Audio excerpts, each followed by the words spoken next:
when you are looking at Gurgaon real estate, now you have to imagine आप एक old school movie theatre में जा रहे हो, वहाँ पे बोर्ड लगता था सोल्ड आउट, पर क्या वो एक्चुअली सोल्ड आउट था?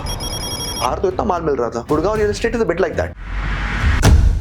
Today I see Andheri is at 35-40,000 rupees per square feet, but Oberoi, Goregaon is at per square feet. Why is it that this equation is no more same?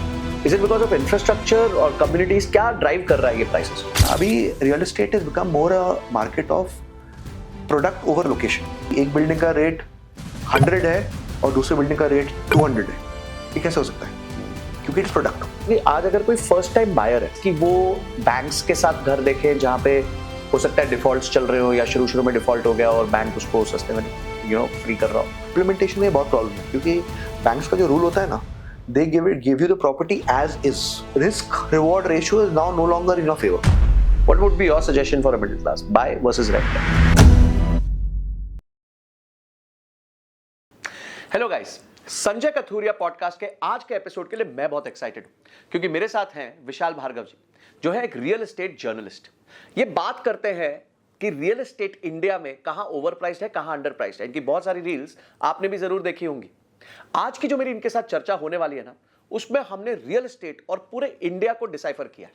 हमने बात करी है कौन सी ऐसी markets हैं जहां पे रियल एस्टेट इस टाइम बहुत महंगा हो गया है, कहां बबल बन चुका है, NCR versus Bombay versus Bangalore versus Hyderabad, कौन सी मार्केट इस टाइम पे राइट है, कहां निवेश कर सकते हैं, कहां निवेश नहीं करना चाहिए, कहां से टोटली दूरी मेंटेन कर लेनी चाहिए, डेवलपर्स किस तरीके की स्कीम्स यूज करते हैं हम सबको लुभाने के लिए, और हमें अगर चेक करना है कि कोई डेवलपर ठीक है कि नहीं या स्कीम ठीक है कि नहीं, तो किन छोटी छोटी चीजों का ध्यान रखना चाहिए. अगर आप एनआरआई हैं तो आपको घर लेना चाहिए, नहीं लेना चाहिए, और अगर लेना चाहिए तो कैसे लेना चाहिए. अगर आप डिजिटल नोमैड हैं तो आपको क्या करना चाहिए, आप रिटायर होना चाहते हैं, कौन से शहर में रहना चाहिए, सारी चीजें आज हमने डिस्कस करी हैं इस एपिसोड में, और बहुत सारी लर्निंग्स है जो आपको इस एपिसोड में मिलेंगी.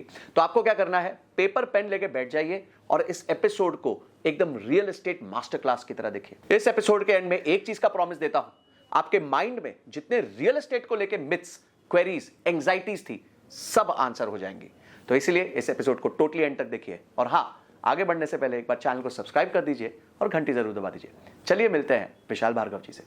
थैंक यू विशाल भाई, thank you for being here. और एंड इतने छोटे नोटिस पे आपने मुंबई में मेरे को टाइम दिया. It's really a pleasure sitting next. Lovely to talk to you, Sanjay. I've been hearing your content for long, so glad to finally meet you. Thank you so much. हम start करते हैं कि आप generally real estate को बहुत nitty-gritty से देखते हैं, आपकी एक फाइन जैसे वो पारखी की नजर है आपकी. तो आज जो हम ये पॉडकास्ट करेंगे उसमें हमारा एम ये रहेगा कि बायर्स को, खासकर बायर्स को, बिकॉज जनरली लोग थोड़ा ये सेलिंग इकोसिस्टम हैवी जो है अपना पूरा टोटल इकोसिस्टम है, थोड़ा बायर्स के एंगल से आज हम बात करेंगे. क्या उनको देखना चाहिए, कैसे देखना चाहिए, किस मार्केट को कैसे समझना चाहिए. डिसीजन बड़ा होता है लाइफ में, जनरली वन टाइम डिसीजन होता है, तो कैसे सही तरीके से ले सके. अभी मेजर सिटीज जहां कंपैरिजन चल रहा है वो है गुड़गांव, नोएडा, बॉम्बे. ये आजकल एकदम हाईलाइट सिटीज बनी हुई है. बैंगलोर अपना अलग चल रही है दुकान उनकी आईटी की, बट ये तीन सिटीज है जहां कुछ अलग ही बवाल मचा हुआ है. गुड़गांव में 200 करोड़ के घर बिक रहे. बॉम्बे में मैं कल बोरीवली में था तो वहां पता चलता है कि कारपेट पे 55,000 रुपए स्क्वायर फीट का रेट चल रहा है कुछ बिल्डिंग्स में, प्रीमियम बिल्डिंग्स में. हम नोएडा गए, नोएडा में रहा हुआ हूं, एंड अचानक से मैं 3 साल बाद नोएडा गया तो देखा लैंड प्राइसेस डबल हो चुके हैं, 2.5 टाइम्स हो चुके हैं. अपार्टमेंट प्राइसेस में 1.5-2 गुने का ग्रोथ आ गया है. So what is happening, why suddenly there is so much rush. क्या कोई सोने की खदान निकाल ली है इन्होंने, क्या मिल गया उनको वहां पे? संजय जी, मुझे लगता है कि देखिए हर मार्केट का कुछ ना कुछ अलग डायनामिक होता है, पर देखिए बैंगलोर आपने कहा कि उस खुद की जर्नी हैंडल कर रहा है. बैंगलोर का मॉडल मुझे सबसे अच्छा लगता है. ठीक है, व्हाई? क्योंकि वो मार्केट ना, वहाँ पे जो की प्लेयर्स है ना, वो अंडरस्टैंड करते हैं कि रियल एस्टेट में मोमेंटम बहुत इंपॉर्टेंट है. तो वहाँ पे साइकिल्स ऐसे नहीं होती, वो ऐसे लेके चलते हैं. समझ गया, मतलब छोटे छोटे ब्लिप्स होते होंगे. क्योंकि एक बार रियल एस्टेट का प्रॉब्लम है कि अगर गाड़ी थोड़ी स्लो हो जाती है ना, आपको अज्यूम करना है कि वो गाड़ी बंद हो जाएगी. Gurgaon, NCR is the other extreme. वहां पे cycles are always like this, aggressive, क्योंकि वहां पे स्पेकुलेटिव एक्टिविटी बहुत है.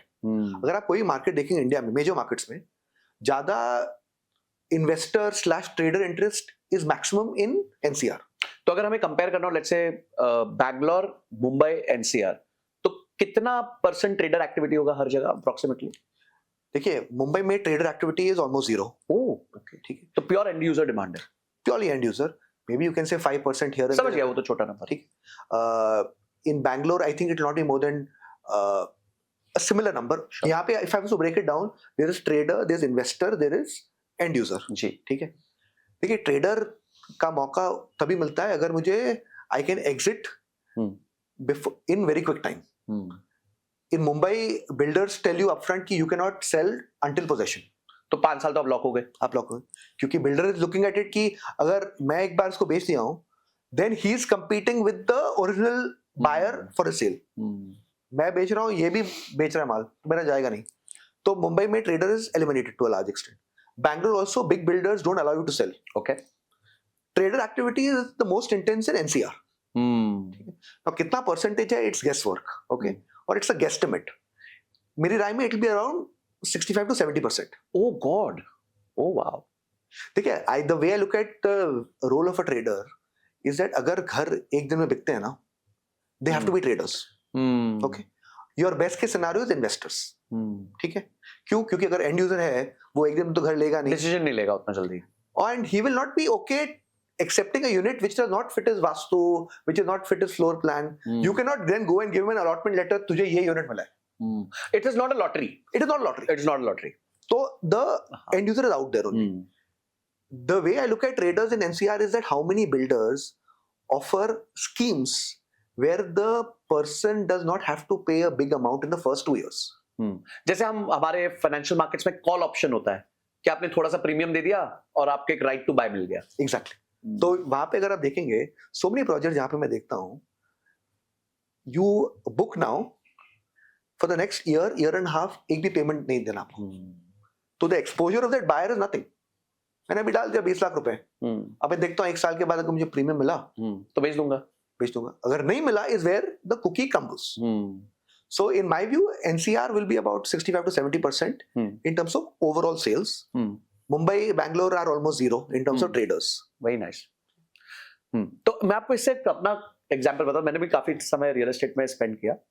So in Noida, I was working in Noida, and we had this one gentleman who comes to us in 2014-15, और वो हमारे यहाँ यूनिट लेना चाहते थे.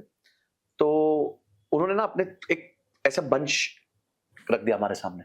तो हमने देखा देखो 32 अलॉटमेंट लेटर्स कि नोएडा में उन्होंने अलग अलग सोसाइटी में कहीं पे 2 अपार्टमेंट लिए, कहीं पे 1 अपार्टमेंट लिया, कहीं पे 3 अपार्टमेंट लिए हुए.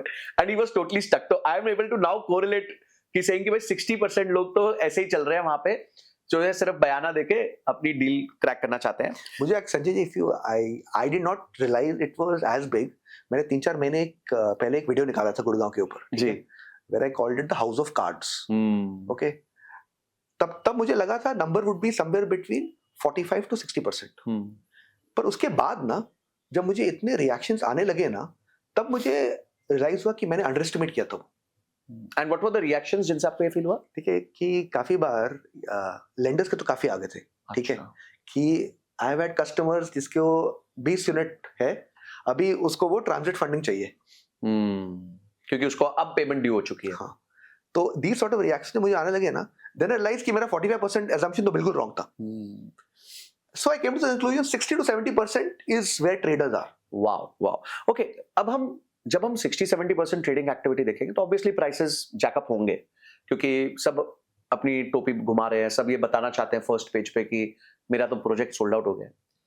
दीपक पारेख सर ने, जिन्होंने हाउसिंग डेवलपमेंट फाइनेंशियल कॉर्पोरेशन बनाया, उन्होंने एक रेशियो दिया था कि your affordability of a apartment is 5 times your salary, 4 to 5 times of your annual salary. पर आज अगर हम एवरेज देखें एनसीआर रीजन, स्पेशली बॉम्बे की तो बात नहीं करता मैं, एनसीआर देखें तो we are at 11 to 12 times. तो do you think this kind of rates are sustainable given these 2 elements की? एक तो ट्रेडिंग एक्टिविटी इतनी ज्यादा है और एक आपका अफोर्डेबिलिटी जो है जितना होना चाहिए तो उसका 2 times से ज्यादा हो चुकी है, मतलब जो प्राइस है. तो how do you see the rates coming along in the next few years in locations? देखिए मुझे लगता है कि देखिए Mumbai will be it will be stable and weak, क्योंकि यहाँ पे बहुत ओवर सप्लाई है. ठीक है. आपने देखा होगा when you must be driving की इतना रीडेवलपमेंट हर जगह पे हो रहा है. तो just for context, we are seeing more construction in the last 3 years than we saw in the preceding 10 years. Oh, okay. That is the amount of supply that is there. Okay. Bangalore I think will be stable क्योंकि Bangalore does I think the top builders have come to a conclusion and it's a unwritten code if I was to call it that कि let affordability never go out of hand. ये दो market पे चल सकता है क्योंकि they are chasing the end user. NCR में see the prices have to fall. Okay. Now NCR has made two big mistakes. एक तो your per square feet rate. ठीक है. Second is the size of the house. Oh. Okay. Now affordability के metrics are done by these two parameters. बिल्कुल सही है. एक तो per square feet rate है. दूसरा है अगर घर ही बड़ा है I can buy on a per square feet basis. But the size is so big I can't afford it. Ticket size का problem हो रहा है. Ticket size का problem. So they will come down. See, I will not be surprised that if we see 20-25% rates coming down in Gurgaon. Wow. Okay. But that is not very surprising because the froth is so much. हाँ, झाग बहुत ज़्यादा है. बहुत ज़्यादा है. मैं गुड़गांव को मानता हूँ. It is you have to when you are looking at Gurgaon real estate now you have to imagine आप एक ओल्ड स्कूल मूवी थिएटर में जा रहे हो. वो मूवी थिएटर क्या होता था? आप और मैं I think we are similar age. हम लोग जब जाते थे ना वो पुराने थिएटर में वहाँ पे बोर्ड लगता था सोल्ड आउट. हाँ. पर क्या वो एक्चुअली सोल्ड आउट था? बाहर तो इतना माल मिल रहा था. वो जो बाहर बेच रहा था ना, तो Gurgaon real estate is a bit like that. वहाँ पे बोर्ड लग जाता है सोल्ड आउट पर माल बहुत है. आपको बस देखना है कहाँ पे है, कितने प्रीमियम पे मिल रहा है. ये ना सेम चीज आजकल मूवीज में हो गई. आजकल भी ये हो गया है. मैं जाता हूँ, मैं देखता हूँ कोई तो ऐप पे कि अच्छा अरे यार 2 ही सीट बची हैं, चलो बुक कर लो. बुक करी, वहां जाके देखा तो आधा थिएटर खाली पड़ा हुआ है. ये तो हमारे साथ यार स्कैम हो गया.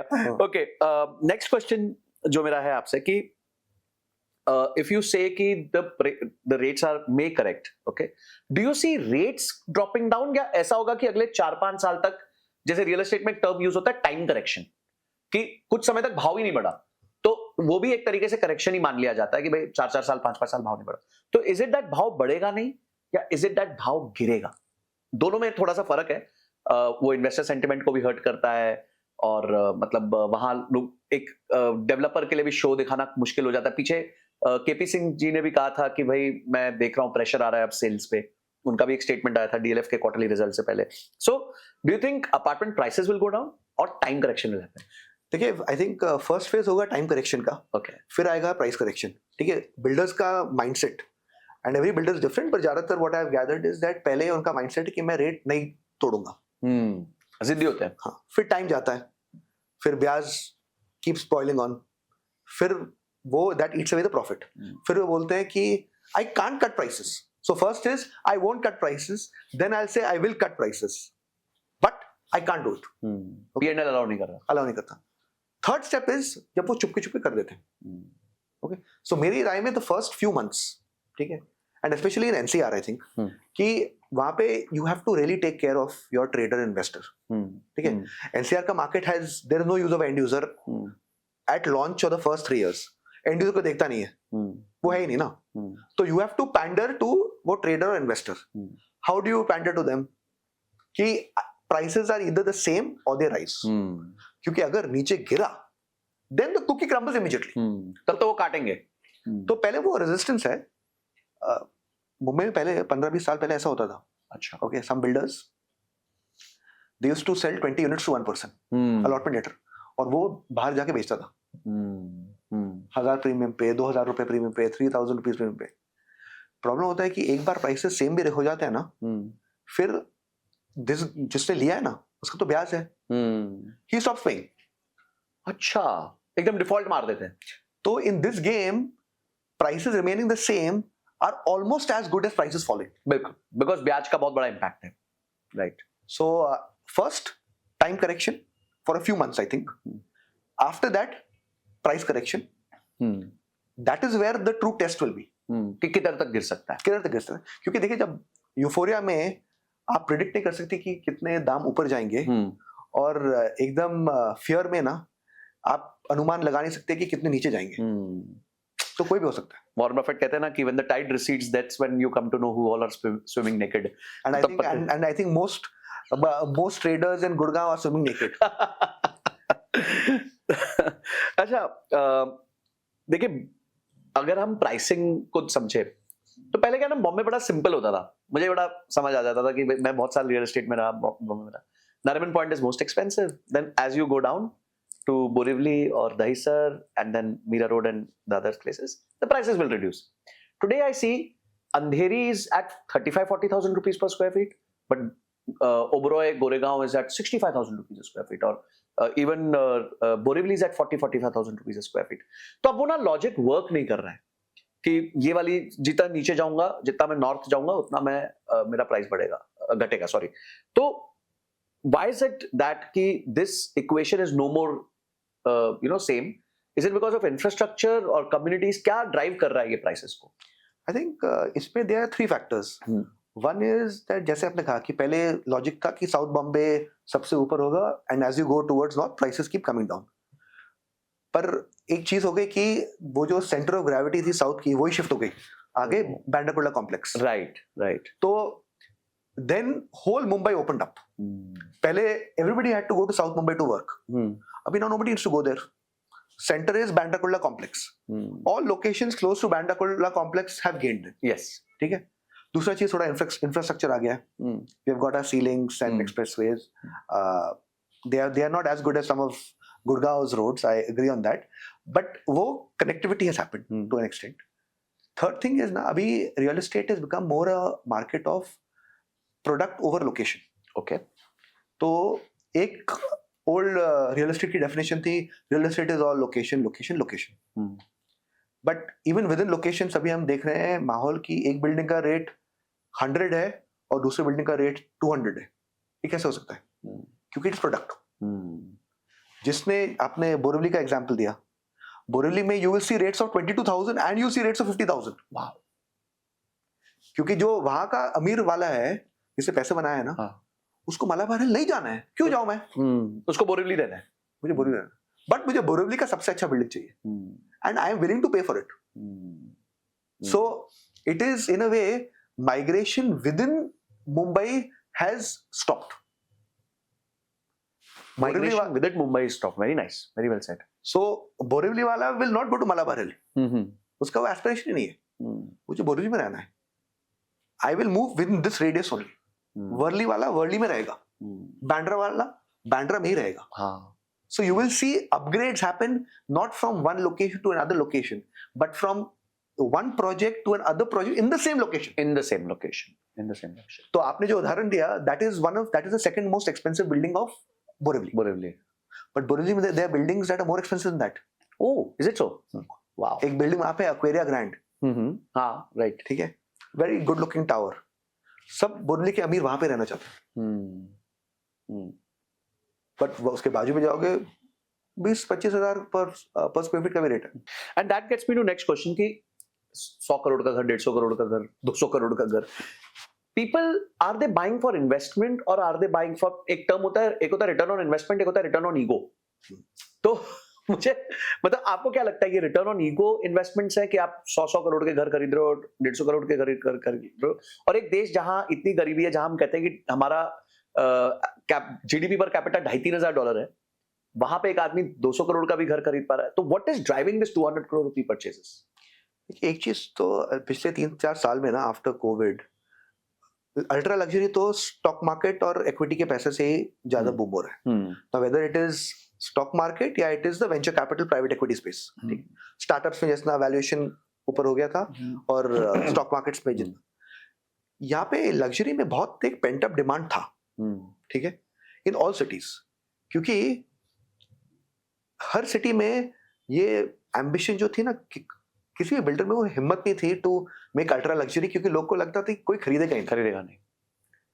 पर कोविड वाज इन अ वे वो एक मोमेंट था जब सब कुछ एक टाइम पे आ गया. मैं घर पे था, मैंने रियलाइज कर दिया घर बहुत इंपॉर्टेंट है. राइट. बड़ा चाहिए. दूसरा, पैसा बहुत बन गया. Third, I was waiting for that one big incentive जो सरकार ने दिया आपको. जब द फाइनेंस मिनिस्टर ने कहा कि आपको capital gains benefit taxes up, you get a benefit up to 10 crore after a certain date. Right. तो सब लोग ने 100 करोड़ का 150 crore homes they bought it. उसके बाद अच्छा, अगर आप उसके बाद नोटिस करेंगे ना, वो स्कीम आने के बाद the ultra luxury deals have drop like this. अभी आप जाके अल्ट्रा लग्जरी देखोगे कौन सा माल बिक रहा है. हम लोग हेडलाइंस देखते हैं, पर हेडलाइंस एक ही डील के होते हैं। एक डील की होती है, जबकि अपार्टमेंट्स तो बहुत सारे हैं। जहां 10 करोड़ का लिमिटेशन लगा दिया कि अब आप 10 करोड़ से ज्यादा में री-इन्वेस्ट कर ही नहीं सकते, उस पर आपको टैक्स देना पड़ जाएगा।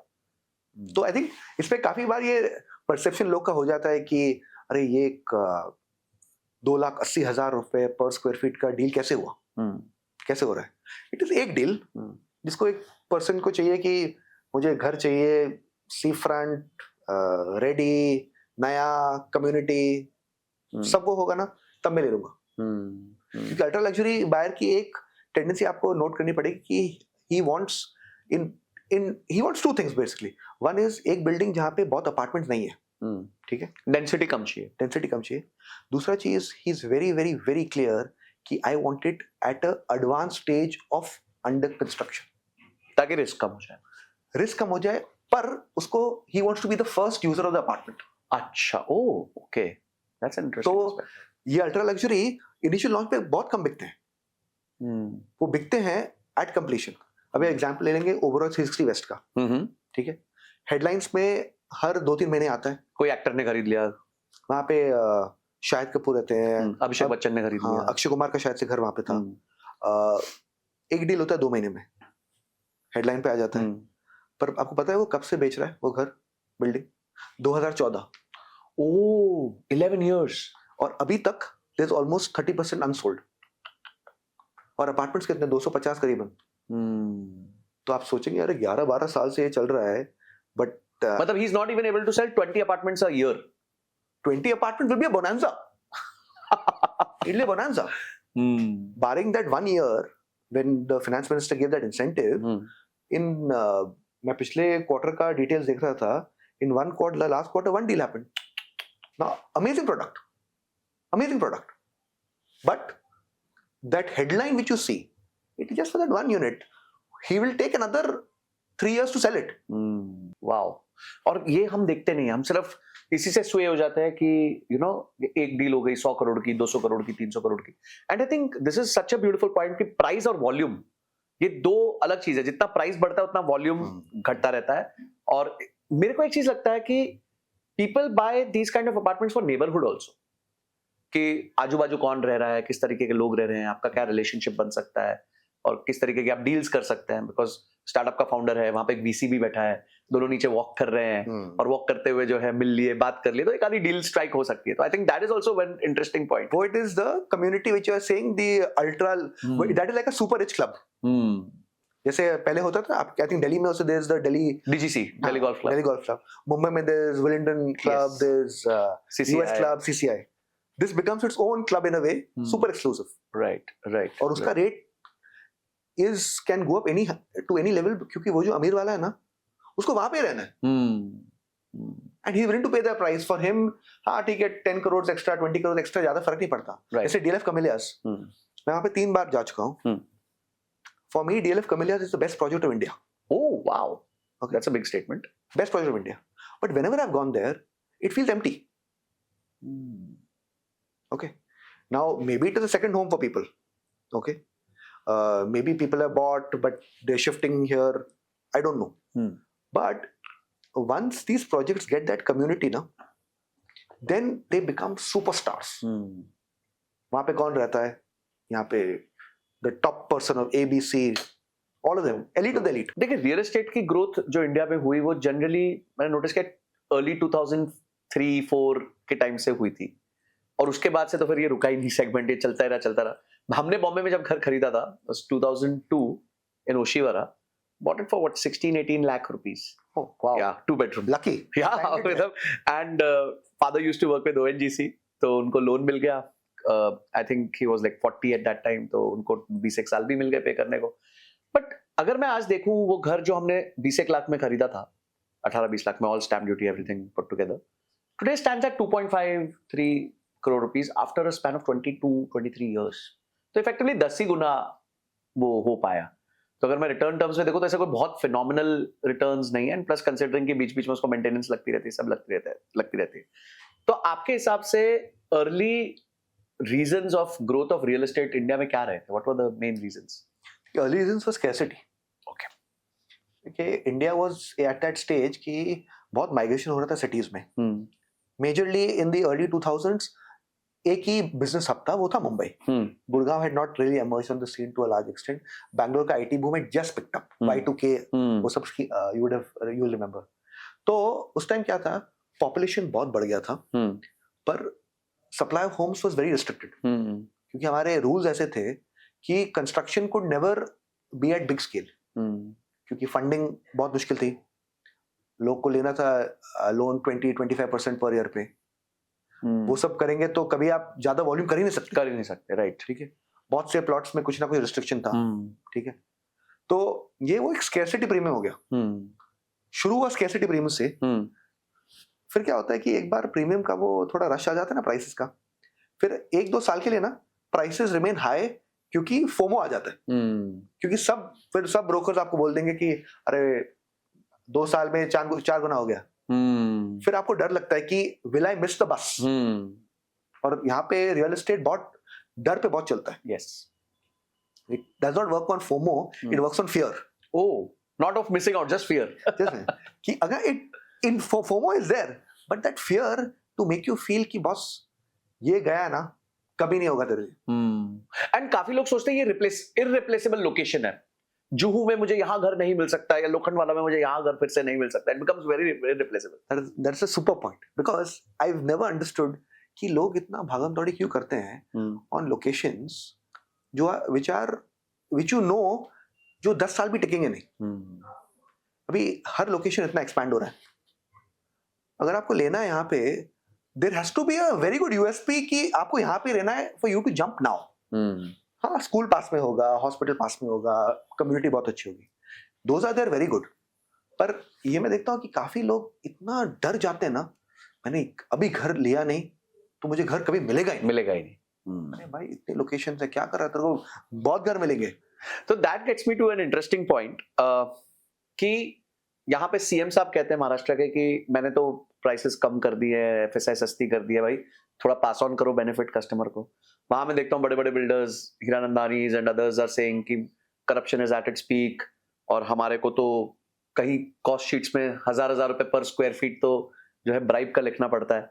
तो do you think the price increase in terms of FSI, in terms of fungible FSI, in terms of transferable development rights TDR, and this corruption are increasing the price for the developer, और वो भी बेचारा बेच नहीं सकता एक particular price से नीचे.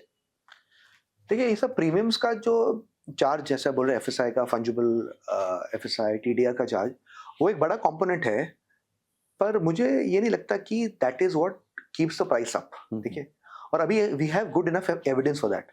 ठीक है, 2021 में महाराष्ट्र गवर्नमेंट ने 50% डिस्काउंट दिया था ऑन एफएसआई कॉस्ट. ओके, ठीक है.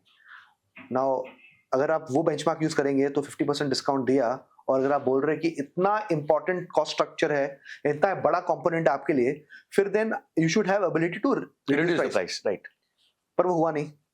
ठीक, वो जो बेनिफिट 50% डिस्काउंट जो सरकार ने बिल्डर्स को दी, उन्होंने दे बिड मोर फॉर लैंड. अच्छा, तो उसका फायदा एक्चुअली लैंड ओनर को मिल गया. हर बेनिफिट, ओके, इनवेरिएबली मैंने सीखा है रियल एस्टेट में ना, it goes to land owner, क्योंकि उसके पास प्राइसलेस एसेट है. और प्राइसलेस एसेट उसका ऐसा चीज है कि he has one piece of land in Mumbai. ठीक है, बहुत महंगा है. ठीक है, 5 बिल्डर्स होंगे जो बोलेंगे बहुत महंगा है. एक वो बिल्डर होगा जो सोच के बोलेगा नहीं नहीं, ये लैंड को मैं महंगा है, पर मैं जब बनाऊंगा ना इतना अच्छा होगा कि I will be able to charge my price. तो वो लैंड का प्राइस एस्टैब्लिश हो ही जाता है. इफ इट नॉट सस्टेनेबल, क्योंकि आपको एक ही बिल्डर चाहिए to make sure that your price is valid. बिल्कुल बिल्कुल. दूसरी बात जो आपने कहा कि करप्शन के ऊपर, देखिए बिल्डर्स की जिंदगी बहुत मुश्किल है. ठीक है, और बहुत से लोग को लगता है कि I hate builders, but I actually hate fraud builders. ठीक है, बट आई अंडरस्टैंड कि उनकी जिंदगी बहुत मुश्किल है, और करप्शन और ब्यूरोक्रेसी एक बहुत बड़ा चैलेंज है. बिल्डर्स पब्लिकली कभी ये बोल नहीं सकते करप्शन के बारे में, क्योंकि अगर वो बोलेंगे उनकी फाइल अटक जाएगी. हाँ, मतलब वो तो गलत जगह विसल ब्लोइंग हो जाएगी. हाँ, और ये अभी एक ऐसा एक इकोसिस्टम हो गया है कि silence has to be observed. जहां तक मैंने देखा है, ठीक है, आई डोंट हैव एविडेंस, तो ये मैं डिस्क्लेमर दे रहा, I want to say that but जितना भी मैंने पूछा है प्राइवेटली बिल्डर्स से, मुझे एक नंबर आया है कि करीबन 1200 to 1600 per square feet is the sort of costs that go in terms of managing the ecosystem. ठीक है ना, उसके अंदर corruption I am sure comes, पर how much of it is just corruption, या वो लोकल सेटअप को handle करने के लिए वो सिक्योरिटी, वो पुलिस पर्सन, वो ड्रेनेज, क्योंकि there are many things a builder has to do to complete the project ना। ट्रू, क्योंकि सरकार बोलती थी you can construct only from particular time to particular time in a day, पर कई बिल्डर्स एक्सटेंड दैट, वो रात को भी काम करते हैं, वो काम करते रात को एट अ सर्टेन प्राइस से, ऑब्वियसली। तो वो रेट है 1500। पर एक चीज मैं आपको, I want to be very honest in this Sanjay ji, की एक नवी में बिल्डर ने मुझे एक बहुत अच्छी एक डायलॉग कहा था। उसने मुझे कहा कि विशाल जी, अगर आप आज का करप्शन देखोगे ना तो आपको लगेगा कि यूपीए 2 संत लोग थे। अच्छा, तो वो डायलॉग काफी मेरे माइंड में रजिस्टर हुआ था कि ओके, मतलब करप्शन में भी इन्फ्लेशन हुई है बहुत जबरदस्त। हाइपर इन्फ्लेशन हुआ उस पे। तो यहाँ तक मैं सुनता हूँ कि जब उन्होंने बोला, क्योंकि अभी भी हम लोग बेंचमार्क करते हैं ना कि करप्शन का पीक क्या था, राइट, हम लोग को लगता है UPA 2 was the peak, because इतने सारे केसेस ओपन हुए थे। पर यहाँ पे तो मुझे बिल्डर बोलते कि अगर आप आज का देखोगे आपको लगेगा कि यूपीए 2 लोग संत थे। बाप रे, this is I think very one of the most, क्या कहते हैं, controversial things to talk about in real estate, because real estate एक चीज ही ऐसी है जहां पे ये सारी चीजें मैनेज करके चलना ही पड़ता है एक डेवलपर को। और आपने शायद एक हेडलाइन भी देखा होगा टाइम्स ऑफ इंडिया में, जहाँ पे बिल्डर जाके कंप्लेन कर रहे हैं to bring bribe rates down. मतलब सोचिए, करप्शन को वो लोग मान चुके हैं करप्शन होने वाला है, पर बस थोड़ा कम कर दो यार, ऑर्गेनाइज कर दो, सिंगल विंडो करप्शन कर दो, सिंगल विंडो करप्शन, मतलब एक सिंगल विंडो क्लियरेंस होता है, एक सिंगल विंडो करप्शन कर दो। ओके, अभी हम चलते हैं एक बायर प्रोफाइल पे। somebody who's buying an apartment in a range of 2-3 crores in Bombay, somebody who's buying let's say 10 crores फिर 25 crores, क्या प्रोफाइल है इन बायर्स का? आज 2-3 करोड़ खरीदने वाला कौन है बॉम्बे में? ये 2-3 करोड़ वाला buyer is typically working couple in the age of 35 to 45। उसके पास एक थोड़ा स्टॉक पोर्टफोलियो होगा, सेविंग्स होगी, और both the people will be working, husband and wife, and they will take a loan to make the purchase happen. That is the 2 crore sweet spot, जहाँ पे most people get in 2 to 2.5 crore। 25 crore वाला most likely is a person who has a very big stock portfolio, जिसने encash कर दिया, वहाँ पे पैसा मिल गया है, और वो बहुत सालों से वेट कर रहा था एक अपग्रेड करने के लिए। अमीर लोग भी हर 5 साल में अपग्रेड नहीं करते ना, Sure. वो अपग्रेड करते once in 20 years। ठीक है, जब एक बार वेल्थ बना लेते हैं। मुकेश अंबानी का एंटीला बना है, अभी वो एंटीला में ही रहेंगे अगले 20 साल के लिए। ट्रू। अगर Malabar Hill, Worli Sea Face में कुछ आ गया, बात अलग है, ठीक है, because those are prime locations. But there is, क्योंकि एक अमीर वाला जब घर लेता है ना, how much money he spends on the interiors is almost half of the cost of the unit. True. तो वो इतनी जल्दी वो छोड़ेगा नहीं। तो 25-50 crore people, very small number, but एक बहुत बड़ा बोनांसा मिला है, अपग्रेड कर दिया है, अब वो अगले 10 साल के लिए कुछ नहीं देखेंगे। So those are people who could be young as well as old, but the young super successful guys, startup वाले, जैसे गुड़गांव में जब मैं देखता हूँ बड़े प्रोजेक्ट्स में, buyer profile is 30 to 40, many of them. उन्होंने स्टार्टअप का डाइल्यूट किया, इक्विटी, स्टॉक पोर्टफोलियो कर दिया है, घर खरीदा। काफी फाउंडर्स की कंपनी बाय आउट हो गई, उनको अच्छा एग्जिट मिल गया। अभी मिनिमलिस्ट को एग्जिट मिला, सो दे गॉट सम 1800 crores, तो एक आधा अपार्टमेंट तो खरीद ही सकते हैं, आराम से खरीद सकते हैं। Okay, now let us come to एक है ना बड़ा इंटरेस्टिंग ट्रेंड मैंने देखा कि Bombay being Bombay is advertising कि 2 करोड़ में 2 BHK, 3 करोड़ में 2 BHK, और जब हम गुड़गांव जाते हैं तो दे आर शाउटिंग 4.5 करोड़ से नीचे कुछ नहीं है, 4.5 करोड़ ऑनवर्ड्स स्टार लगता है। तो यहाँ एक बॉम्बे जैसा शहर जो इसमें इकोनॉमिक एक्टिविटी इतनी ज्यादा है, वर्सेस गुड़गांव, बॉम्बे जो 1.5 करोड़ का आबादी है, गुड़गांव जो शायद 25-30 लाख की आबादी, ये तो बेचारा 2-3 करोड़ में देने को तैयार है घर, और वहां वो शोर मचा रहे 4.5 करोड़ से ज्यादा। ये डाइकोटमी क्यों है? ये डाइकोटमी ये है क्योंकि मुंबई का बिल्डर एक पुराना खिलाड़ी है। ये जो साइकिल 4.5-5 करोड़ का जो खेल था, वो लोग वो खेल कर चुके हैं। और उन्होंने लर्न कर लिया है कि वो खेल बहुत ही रिस्की और डेंजरस है। गुड़गांव के खिलाड़ी अभी बच्चे हैं, उनको नए नए पैसे मिले हैं। उनको लगता है कि ये एक स्टेटस चीज है, ठीक है। और हर सिटी में कोई ना कोई ऐसा इनिशियली लोग को वो यूफोरिया होता है, क्योंकि हर बिल्डर का एक माइंडसेट होता है ना कि मुझे अपना स्टेटस कैसे मिलेगा जब मैं बड़ा प्रोजेक्ट लूंगा।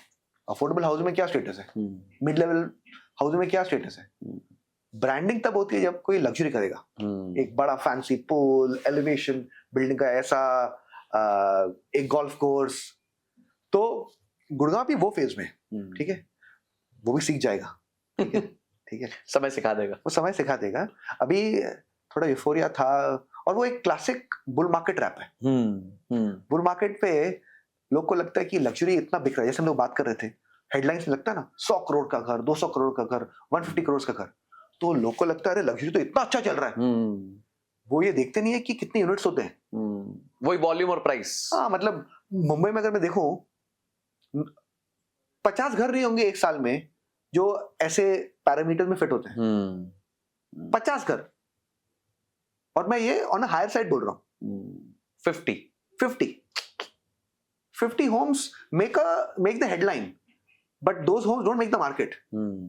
The market is still made by this, below 2 crores, 3 crores in this case. Gurgaon का the thing that they will have to do is, एक मैं चीज आपको बोलता हूँ मुंबई बिल्डर ने क्या किया था। पहले जो मैं क्या कह रहा था ना, 15 साल पहले लग्जरी और प्राउडली बोलते थे, so only 5 crores plus, ठीक। तो माल तो बिका नहीं, क्योंकि सब लोग इतना वॉल्यूम कर रहे थे। फिर उन्होंने क्या किया, पहले अगर मैं एक फ्लोर पे एक अपार्टमेंट कर रहा था, सोचे 3000 स्क्वायर फीट का, वो जा नहीं रहा था, 3000 स्क्वायर फीट, सोचे 50,000 पर स्क्वायर फीट तो 15 करोड़, ठीक है। तो 15 करोड़ का आई वाज सेलिंग 1 फ्लोर। तो मैंने क्या किया, I divided that floor into 3 units and I sold it at 5 crore per apartment. तो I got 15 crore only, but I realise कि selling one apartment of 15 crores is much tougher than 3 or 5 crores. True. So I don't know if Gurgaon builders have kept that in their planning कि आप इसको सब divide करोगे तो layout will not get hampered. अभी उन्होंने सोचा कि नहीं, पता नहीं, वो पता नहीं, पर उनको वो करना पड़ेगा if they want to survive. 4.7 crores वो सब जो रेट्स हैं, average cost of a new home, मैं तो शॉक हो गया था जब मैं डेटा देख रहा था। मैं आया था मई में फॉर अ मंथ, तो मुझे आई हैड अ सेंस कि 3.5 करोड़ टाइप तो होगा ही, पर जब मैं डेटा देख रहा था, 4.72 crore is the average cost of a new home in Gurgaon. That is suicide, that is suicide. मतलब अगर हम देखें तो इसके लिए एक एवरेज कपल की इनकम 80 से 90 लाख रुपए होनी चाहिए for them to reasonably afford that apartment. और हमें भी पता है कि 80 से 90 लाख रुपए बहुत ज्यादा लोगों की इनकम भारत देश में तो नहीं है, बिकॉज 3.75 लाख पर मंथ कमाने के बाद तो आप टॉप 1% में आ जाते हो। तो and top 1% is not only staying in Gurgaon, they are staying in across the country. मुझे आपकी बात से ना एक बड़ी इंटरेस्टिंग कहानी याद आई। बहुत साल पहले एक डेवलपर के यहाँ था, तो मार्केट बढ़िया था, तो किसी ने आके प्रपोज किया कि सर हम छोटे घर बनाते हैं, और समझो फॉर एग्जाम्पल 1 करोड़ का घर बनाते हैं। तो बोले अरे पागल हो गए क्या, 1 करोड़ में तो हमारे ब्रांड का बाथरूम जाता है। तो 6 महीने मार्केट की बैंड बज गई। अब वो एक पूरा घर 75 लाख में बना के फिर उन्होंने बेच के एंड ऑफ द डे। तो I think people should not take pride, और developers should not take pride, they have to be very fungible considering the market situation. और एक बार मैं गोल्ड ज्वेलर से बात कर रहा था, वो कह रहा था कि भारत में अगर आप गोल्ड चेन देखें, गोल्ड चेन का डिमांड देखेंगे, तो 80% of gold chain is sold below 30,000 rupees. Just imagine, आपको लगता है आप बड़े बड़े शोरूम्स देखते हो 10-10 लाख के हार, 15 lakh, 5 lakh, 3 lakh, but average India अभी भी 20-30 हजार रुपए के आसपास की एवरेज गोल्ड ज्वेलरी लेता है। तो I think that is very important when you know look at ticketing pricing in terms of ticket size of an apartment. So the gold का analogy is a superb one for real estate. It's the right analogy. You keep that middle level ना। हाँ, अभी ये top of the pyramid पे ज्यादा ध्यान मत दीजिए। राइट, करना है तो you do 100 यूनिट, 200 यूनिट। बिल्कुल। मैं भी जब देखता हूँ तो नोएडा में भी, मैं 3-4 महीने पहले जब मैं नोएडा आया था, मुझे एक्चुअली लगा कि Noida had very good promise, क्योंकि मुझे लग रहा था कि गुड़गांव के जो रेसिडेंट्स है ना, जो गुड़गांव अभी अफोर्ड नहीं कर सकते, उनको लगेगा कि तो मैं क्यों ना नोएडा चले जाऊं, ठीक है। और सब्जेक्ट टू मेरा ऑफिस पास में होगा एक्सेट्रा एक्सेट्रा। पर अब मैं जब मैं नोएडा के प्राइसेस देखता हूँ ना, Noida is wasting an opportunity to capture that audience. और आपको इंसेंटिवाइज करना ही, the gap has to be so wide for someone to make the shift from here to here. अगर इतना छोटा गैप फिर है तो फिर लोग सोचते हैं फायदा है कि नहीं। Comfort zone, you need for people to leave their comfort zone, you have to give the incentive. True. और cities ऐसे ही expand होती है, ऐसे एक्सपैंड होती है, ऐसे एक्सपैंड होती है। अब है ना, आजकल एक नया भूत चला है, उस भूत का नाम है ट्रम्प टावर। जहां खुलता है बवाल मचा देता है। अभी आपकी फ्रंट हेडलाइन आएगी, Trump tower open today sold today. Trump tower open today sold today. आज गुड़गांव में खुल गया, कल इधर एनसीआर में और कहीं खुल गया, नोएडा में खुल गया, बॉम्बे में खुल गया। So what is this Trump Tower madness? ये ट्रम्प टावर का मैडनेस एक्चुअली मुंबई में I can say for sure there is no madness. ठीक है, ओके। मतलब एक चीज I can say is that until 6 months जब Donald Trump did not become president, वहां पे ट्रम्प का बोर्ड भी नहीं था। अच्छा। अभी आप जाओगे ना, मैंने एक चीज नोटिस की थी, वो लोग ने हाईलाइट कर दिया बिल्डिंग के ऊपर ट्रम्प इन लाइट्स। तो अगर आप रात को ड्राइव करोगे ना ब्रिज पे, you can see Trump written over there. ठीक है, पर उसके पहले there was no this thing of Trump Trump Trump. Premium tower था and it got that extra bit of premium here and there क्योंकि it was design better, amenities कुछ ज्यादा अच्छी थी। In Gurgaon I have seen, मुझे लोग जो कहते हैं, I don't know whether it's true और not true, may B you can tell me, is Noida का वन ट्रम्प टावर का प्रोजेक्ट हैज बीन लॉन्च्ड। मुझे ब्रोकर्स इंडिकेट कर रहे थे the pricing will be around 35,000 to 40,000 rupees per square feet on super area. Okay, which means about 55,000 on carpet area. मैं आपको कहूँ संजय जी कि that is almost close to the Trump Tower ready property super tall building at Lower Parel, which is South Bombay. which is South Bombay. मतलब अगर हम income levels का difference देखें, नोएडा का और साउथ बॉम्बे का मिनिमम 8 to 10 टाइम्स होगा easily तो 8 से 10 गुने का इनकम डिफरेंस है और प्राइस रियल एस्टेट का सेम है। क्योंकि वहां पे लोअर परेल पे today a 2 bedroom below 2 BHK you will not get at a rent below 1 lakh. ठीक है, some of them 1.2 1.5 lakhs. 3 and 4 beds go above 2 lakhs 3 lakhs also. So the income gap is that much. And that building is ready. It's a shiny tower, very glossy. Now maybe the information that brokers are telling me that is not fully there. But in euphoria many things happen. And it can sustain also if the number of units are less. हाँ, छोटा inventory होगा तो हो जाता है काम। 30 unit 50 unit है तो ठीक है। अगर 100 यूनिट का प्रोजेक्ट है, 200 यूनिट का प्रोजेक्ट है, फिर प्रॉब्लम होता है। फिर problem. But do you think Trump Towers actually have an edge over a normal project, या ऐसा कुछ अलग होता है जिसके लिए लोग इतना प्रीमियम देने को तैयार है? Is it just that Trump fantasy? देखिए, ट्रम्प हैज अ चार्म, ठीक है, पर Donald Trump is able to create that some intangible feeling in a person ना कि I am staying in Trump. But अगर आप अमेरिका जाएंगे तो Trump is not considered the super brand जो हम लोग को लगता है यहाँ पे। ही इज कंसिडर्ड मोर और less like a discount luxury. Okay, he is not the super luxury player, he is a discount luxury in the US. पर उसका जो ऑरा है, and specially now is the president, तो then I can understand some people को लगे कि वो status है, मैं ट्रम्प में रहता हूँ, मैं ट्रम्प में रहता हूँ। एंड उसका वो इतना प्रीमियम, हाँ, पर ज्यादा premium it's not there too much. अगर मुंबई में there is Trump and they have many towers next to it, the premium has not been 10 or 15%. देखिए, अभी हमने बात करी कि इन्वेस्टर्स और ट्रेडर्स बहुत सारे हैं मार्केट में जो एक डिमांड को स्टेबलाइज करके रखते हैं एक तरीके से, पर डेवलपर्स इनको कैसे लुभाते हैं? What are the schemes which they give to investors and traders so that they stick around with them for a particular amount of time? ये ट्रेडर्स को तो आपको आई थिंक 3 चीजें का ऑफर देना है। फर्स्ट वन, आपको बहुत कम पैसा लगाना है अपफ्रंट, ठीक है। नंबर 2, आपको नेक्स्ट इंस्टॉलमेंट बहुत टाइम के बाद देना है, ठीक है। Third, before the next payment is to be made, आप वो प्रॉपर्टी बेच सकते हो। ओके, वो फर्स्ट ट्रांसफर फ्री करना होगा। तो अगर एक प्रॉपर्टी है, आपको 20 लाख डालना है अभी, अगला 30 लाख आएगा आपको 1 साल 2 साल के बाद, और इस बीच में आप ये यूनिट बेच सकते हो। तो ये 3 चीजें करते ही एक इन्वेस्टर ट्रेडर जो है वो आ जाता है पिक्चर में। और आपको the best way to look at the projects which जहाँ पे ट्रेडर्स बहुत है ना, आपको अंदर प्रोजेक्ट के अंदर जाने की जरूरत भी नहीं है। आप you can see the building.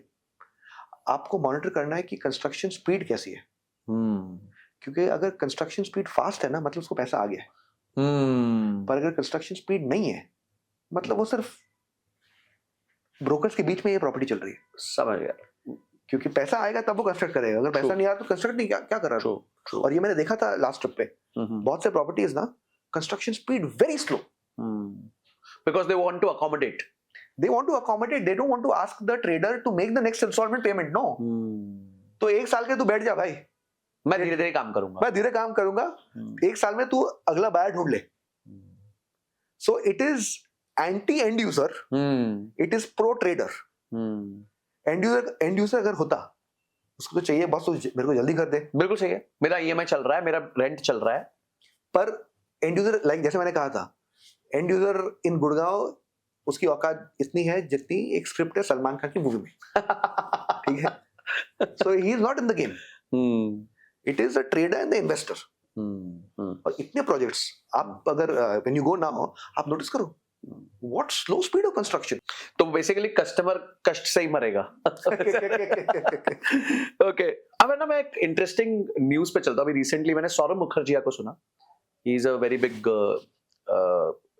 PMS चलाते हैं, वो पोर्टफोलियो मैनेजमेंट सर्विस चलाते हैं, very well celebrated PMS guy, and उन्होंने कहा कि बैंगलोर में इस टाइम पे first cheque defaults are at its highest, and along with that even जो आपके बैंक के डिफॉल्ट्स हो रहे हैं लोन के, जिन लोगों ने 2020 में घर लिए थे उनके भी डिफॉल्ट्स बहुत ज्यादा, but scary part was the first cheque default, यानी आपने 300 महीने की लायबिलिटी ली है, 25 साल का लोन लिया है और अब आप पहला चेक ही नहीं दे पा रहे हो। So do you see this trend happening amongst other places in India now, जहां पे लोग लोन डिफॉल्ट कर रहे हैं अपने घरों का? ये loan default in Bangalore is a very dangerous sign, ठीक है, क्योंकि गुड़गांव अब क्योंकि बैंगलोर एक काफी स्टेबल मार्केट है।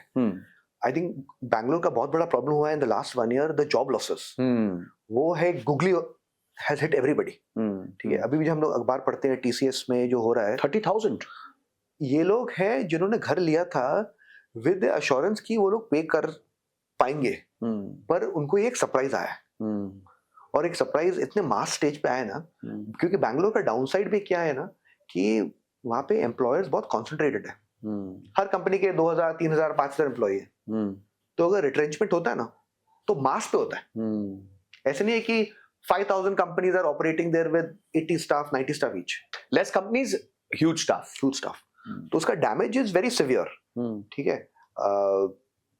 Bangalore I am more confident क्योंकि बैंगलोर बिल्डर्स कुछ ना कुछ फिगर आउट करते हैं, they accommodate this issue, problem है ना, ठीक है, विल फिगर आउट, आपको टाइम दे देंगे, they don't like to insult the end user, Bangalore builders ना, they don't like to insult the end user, they respect the end user a lot, तो वो फिगर आउट कर ही लेंगे कोई तरीके से। हाँ, अगर टेम्पररी डैमेज है ना वो संभाल लेंगे, अगर परमानेंट है, अगर एक साल में हर महीने वो डिफॉल्ट करने वाला है फिर problem, you can't do anything, but short term में ना मुझे लगता है कि Bangalore builders will figure it out कि क्या करना है क्या नहीं करना है, वो they will not let the gear go below third gear, ये आई एम कॉन्फिडेंट। तो इससे मैं ना अगला क्वेश्चन लाना चाहता हूँ कि आज अगर कोई फर्स्ट टाइम बायर है, यंग है, ठीक ठाक पैसा कमा रहा है, से साल का husband wife together putting up making 20 lakhs a year, क्योंकि उससे नीचे तो मेरे को लगता है वो घर खरीद भी नहीं सकता 15-20 लाख से नीचे, तो in that case is it wise कि वो बैंक्स के साथ घर देखें जहां पे हो सकता है डिफॉल्ट्स चल रहे हो या शुरू में डिफॉल्ट हो गया और बैंक उसको सस्ते में फ्री कर रहा हो?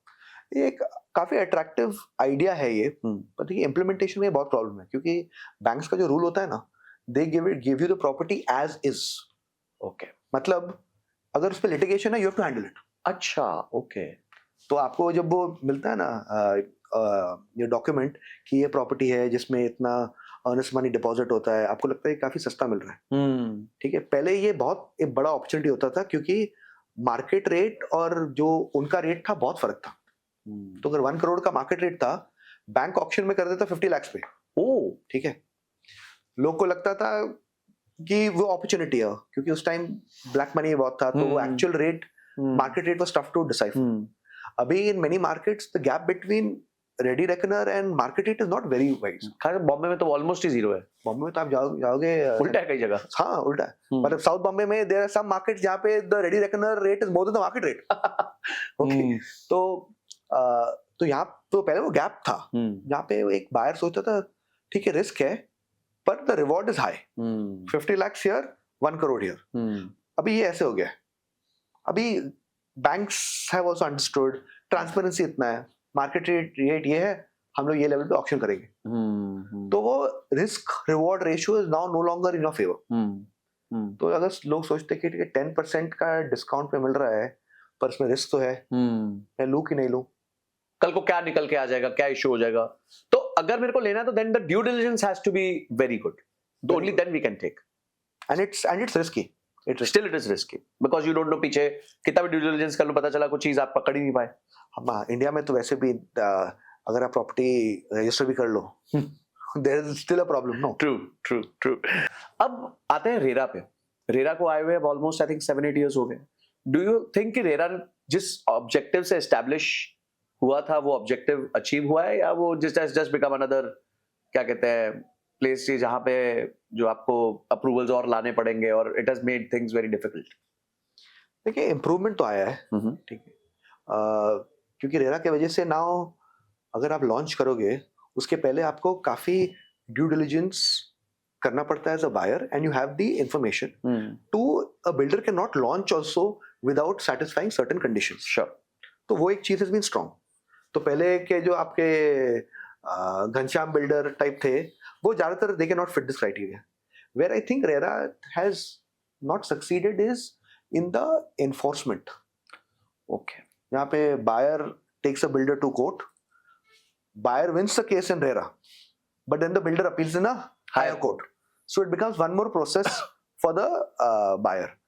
Ideal model will be जैसे stock market के लिए SEBI है ना, where its powers are so strong, the same powers आप RERA को भी दे दो, decision is final and binding. Yes. फिर अच्छी तरह होगा, right? नहीं तो at this point मैं जितना buyer से बात करता हूँ ना, उनको बहुत डिसअपॉइंटमेंट होता है अगर they win the case in RERA but then the builder appeals in higher court. तो पेपर टाइगर वाला सिचुएशन हो जाता है कि फिर हाँ, पेपर टाइगर तो I think will be a bit harsh, but it is not the you know the tiger that people thought it would become. It's a hungry tiger that needs to be fed properly. तो powers थोड़ी सी और RERA को मिलनी चाहिए। Okay, next question है कि supreme court का भी रिसेंटली ऑर्डर आया है कि अगर आपके प्रॉपर्टी रजिस्टर्ड है तो भी हो सकता है वो आपकी नहीं है, यू नो, एंड आपको पीछे के पूरे ट्रेल्स लाने पड़ेंगे, आपके पास सब डिटेल्स होनी चाहिए, बट ये सब तो लोगों के पास होता नहीं है। तो अगर आज एक बायर किसी बिल्डर के पास जा रहा है तो वो कैसे चेक करे ये सारी चीज? देखिए ये सब जैसे जजमेंट्स आते हैं ना, वो सबसे बड़े डिसअपॉइंटमेंट्स है for the real estate sector. क्योंकि आप जितना भी ड्यू डिलिजेंस कर लो, मतलब आप एक बायर को बोल रहे हो कि जितना भी ड्यू डिलिजेंस तो कर ले वो कम है। And same thing applies to even builder. आपने एक केस सुना होगा कि गॉडरेज में उन्होंने नागपुर में लैंड लिया था। हाँ, यस, ठीक है, रिसेंटली।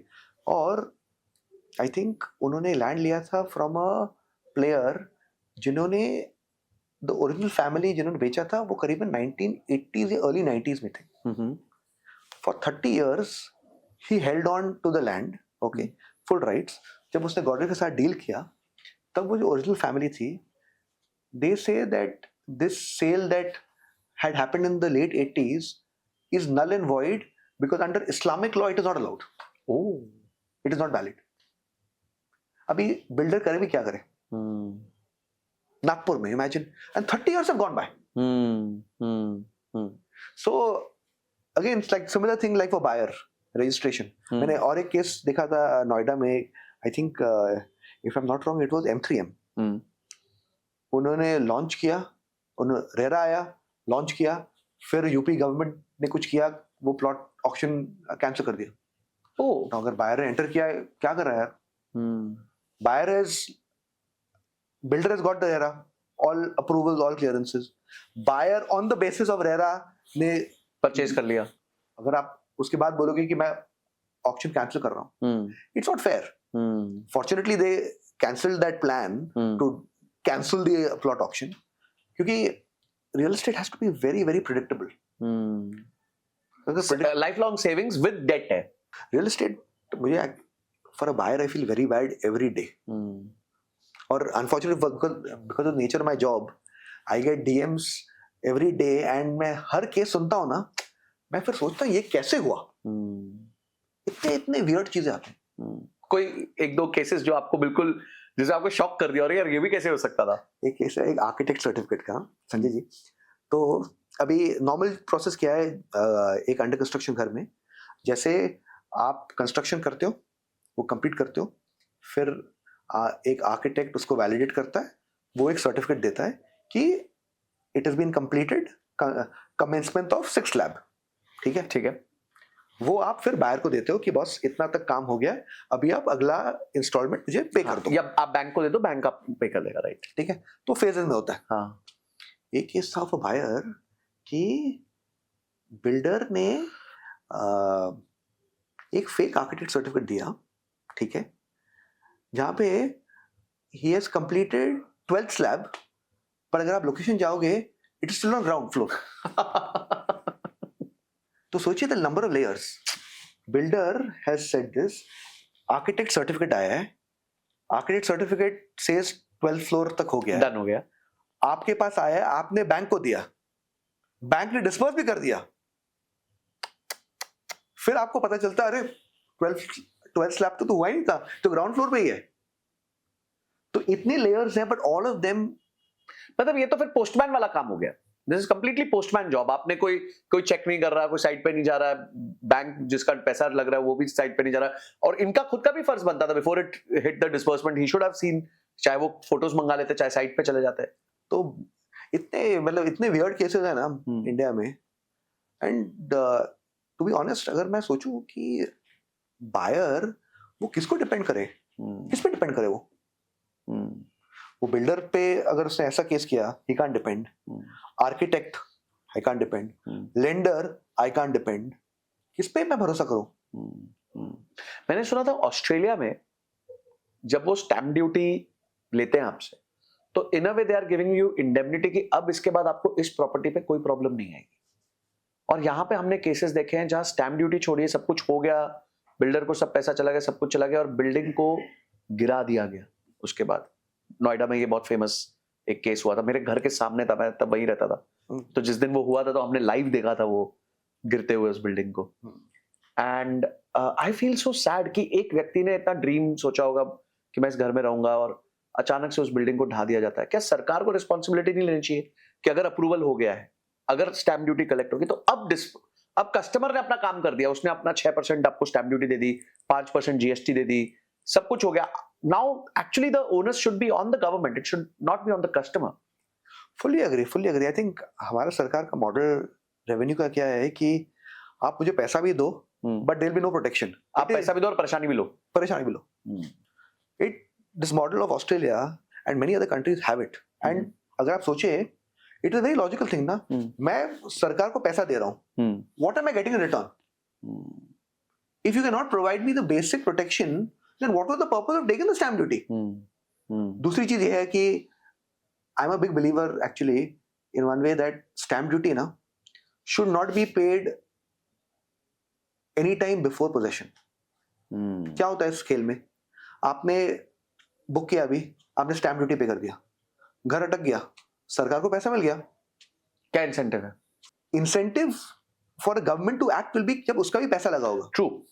तो आप पोजेशन पे ले लो स्टैम्प ड्यूटी, उसके पहले आपको रजिस्ट्रेशन कुछ अमाउंट चाहिए वो रख लो, पर full stamp duty payment has to be done only on possession. तभी बायर और बिल्डर और गवर्नमेंट का they will be on the same incentive page. अरे एक बार सरकार ने पैसा ले लिया, ठीक है, अटक गया ना, छोड़ना, क्या जाता मेरा। जैसे नोएडा में मैं देखता हूँ इतने घर अटके हुए हैं क्योंकि जो बिल्डर है उसने प्रीवियस ड्यूज कंप्लीट नहीं किए, ठीक है, प्रीवियस ड्यूज कंप्लीट नहीं किए तो ओसी अटक गया, बायर ने पैसा दे दिया बिल्डर को। So who is entirely lost in this? Buyer. So I think the way to do it is, one, make the builder make all his payments to the government on day one, but buyer should make all the payments to the government on day last. Beautiful. क्योंकि एक बार builder ने दे दिया ना पैसा, then there is no risk. हाँ, risk कम हो जाता है। True. वो लैंड यूज नहीं है ना कुछ, कुछ फिर there is no extra money that the builder has to pay, and buyer pays at the time of possession. फिर then this engine works. अब ये engine एक ऐसे चीज पे है कि buyer is on first gear, government is on fifth gear, builder कहीं बीच में अटका पड़ा है. और उसको मतलब he is not getting what he should have got. Convenience नहीं मिल रहा, उसको ईज नहीं मिल रही है, एंड वो अभी भी स्ट्रगल कर रहा है. Why should somebody pay 6% to struggle of the property value in cities like Mumbai, Gurgaon, Bangalore, अगर आपको वो प्रोटेक्शन नहीं मिल रहा? ट्रू. आपने कहा गुड़गांव का rate 4.5-5 crores, 6% means how much? 30 lakh rupees. 30 lakh rupees में I'll get a house in Indore. True. You are basically gifting an apartment to the government. Exactly. Well put. Well put. I'm gifting an apartment to the government with no hope of ever getting anything back. पर ऐसा हो ना जैसे वो पहले there's one boy pursuing a girl. मैंने gift दे दिया, एक बहुत एक्सपेंसिव गिफ्ट दे दिया, पर वापस अभी हाँ मिलेगा कि वो पता नहीं. अभी हाँ नहीं मिली हमारे को. ग्रेट. अच्छा, नेक्स्ट मेरे को एक चीज आपसे ये पूछनी थी कि real estate has it entered a bubble stage, and do you see कि जो जापान में 1980s में हुआ था, when real estate prices just tumbled down very badly, do you think something like that happening in India, या वैसा situation नहीं होगा? देखिए, Japan type situation is very unique. Japan was a mix of many factors including demographics, क्योंकि real estate is बहुत driven होता है on the basis of population and migration. Japan का प्रॉब्लम पिछले 30 साल से यही है ना कि एक तो पॉपुलेशन बढ़ नहीं रही, दूसरा आप माइग्रेशन भी अलाउ नहीं कर रहे. ठीक है. इंडिया में we don't have a population problem, not at all. We have a affordability problem. ठीक है. तो are we in a bubble? देखिए, Gurgaon is in a bubble for sure. Mumbai in my view is not in a bubble. It may be overpriced, but having seen how Mumbai operates now ना very closely, Mumbai का खिलाड़ी अभी इतना मंजा हुआ है ना, he will adapt quickly. उसका वो कुछ ईगो नहीं है, मैं रेट नहीं काट सकता, जो पहले के टाइम पे होता था. 15 साल पहले अगर आप किसी बिल्डर को बोलो ना कि अगर सर रेट काटो, अगर आप इतना काटोगे तो इतने सेल हो जाएंगे, अभी उन लोगों का कुछ ईगो नहीं है. वो बस बोलते हैं कि ठीक है, मैं कट कर दूंगा, पर मैं पब्लिकली दिखाऊंगा नहीं. मैं आपका ये जीएसटी फ्री कर दूंगा, स्टैम्प ड्यूटी फ्री कर दूंगा, फ्लोर राइज फ्री कर दूंगा, जो एक डिस्काउंट ही है. ठीक है. तो Mumbai is not in a bubble territory for me. देखिए, cities like Mumbai, Singapore, Hong Kong, they have 2 or 3 things which keep them very expensive. One is the space. ठीक है. It's a landlocked area. जगह नहीं है. 2, it was a trading hub. ठीक है. Trading hub means finance hub. ठीक है. Once you become that, na, there is very little chance for the city to crumble. The only other place we have seen actually is Calcutta. अगर आप देखोगे before 1911, Calcutta was the capital of the British rule. True. वो तो we had the communists that killed a city. Otherwise, very tough to kill a city. True. True. So Mumbai not in a bubble, Bangalore not in a bubble. I think some tier 2 markets are in a bubble. Okay. ठीक है. अगर आप मुझे like a market like Indore, they're in a bubble. ठीक है. वहाँ पे भी humongous trader activity. ठीक है. और ticket sizes low है. ठीक है. Supply is very scattered. ठीक है. तो those are in a bubble. Some of these holiday destinations, parts of Goa in a bubble. Alibag, I don't want to say it's in a bubble now because अभी जो मुझे लग रहा है कि जो elements उसको deflate कर सकते थे ना, अभी इंफ्रास्ट्रक्चर ऐसे आ रहा है ना कि I think Alibag will still hold on in my view. Alibag का कनेक्टिविटी ऐसा हो रहा है ना कि it will become so close to Mumbai that it will be like almost like a luxurious suburb to go into. Of course, it will not be a luxury suburb because with the number of developments coming there, infrastructure cannot handle it. True. So it will become chaotic and messy. पर जो initial शान होता है ना, I have a place in Alibag. और सोचो 20 साल पहले लोग ये डायलॉग बोलते थे, तेरे को लगता है मैं अलीबाग से आया हूं? I remember, yes, yes. तेरे को क्या लगता है अलीबाग से आया हो? अभी Alibag is on its way to being a luxury destination. तेरे को पता है मैं अलीबाग से आया हूं? Exactly. So for the first 5-6 years वैसा होगा, फिर लोग भी रियलाइज कि सड़क नहीं है, इतनी वाइड, पानी का प्रॉब्लम है. True. Okay. In case of आपने bubble cities बता दी, but what are the growth cities of India? Which places do you see that real estate has not yet caught up to the economic activity of that location? I think the cities that I like a lot, एक तो नासिक है. Very nice. Okay. देखिए Nashik has very good potential. Otherwise I think देखिए I bet on leaders in new cities. ठीक है, और मुझे लग रहा है कि अगर आपको किसी पे बेट करना है, you have to bet on a player like Chandrababu Naidu. तो you have to bet on जहाँ पे चंद्रबाबू नायडू की नजर है. क्योंकि चीफ मिनिस्टर्स ना have unlimited power in making a city. True, so true. तो वो चीज his eyes I will watch out for कि वो क्या कर रहा है. अमरावती हो गया, विजयवाड़ा हो गया, those belts. How about Hyderabad? Hyderabad is, I would say it is now a value for money destination. अच्छा. उसमें काफी फैक्टर हो गया है.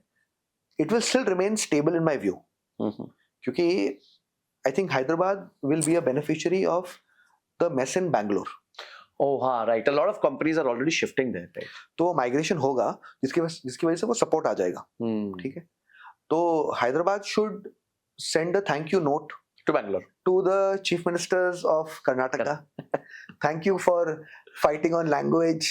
Thank you for making it a mess. Thank you for not focusing on infrastructure and traffic. But Hyderabad is so beautiful, you know. मतलब आप जब जाते हैं गच्चीबावली एरिया में, you feel like you have come to something very amazing. Connectivity is amazing. कोई stress नहीं है उसको लेके. But Hyderabad, I believe that has an issue which is unlimited FSI.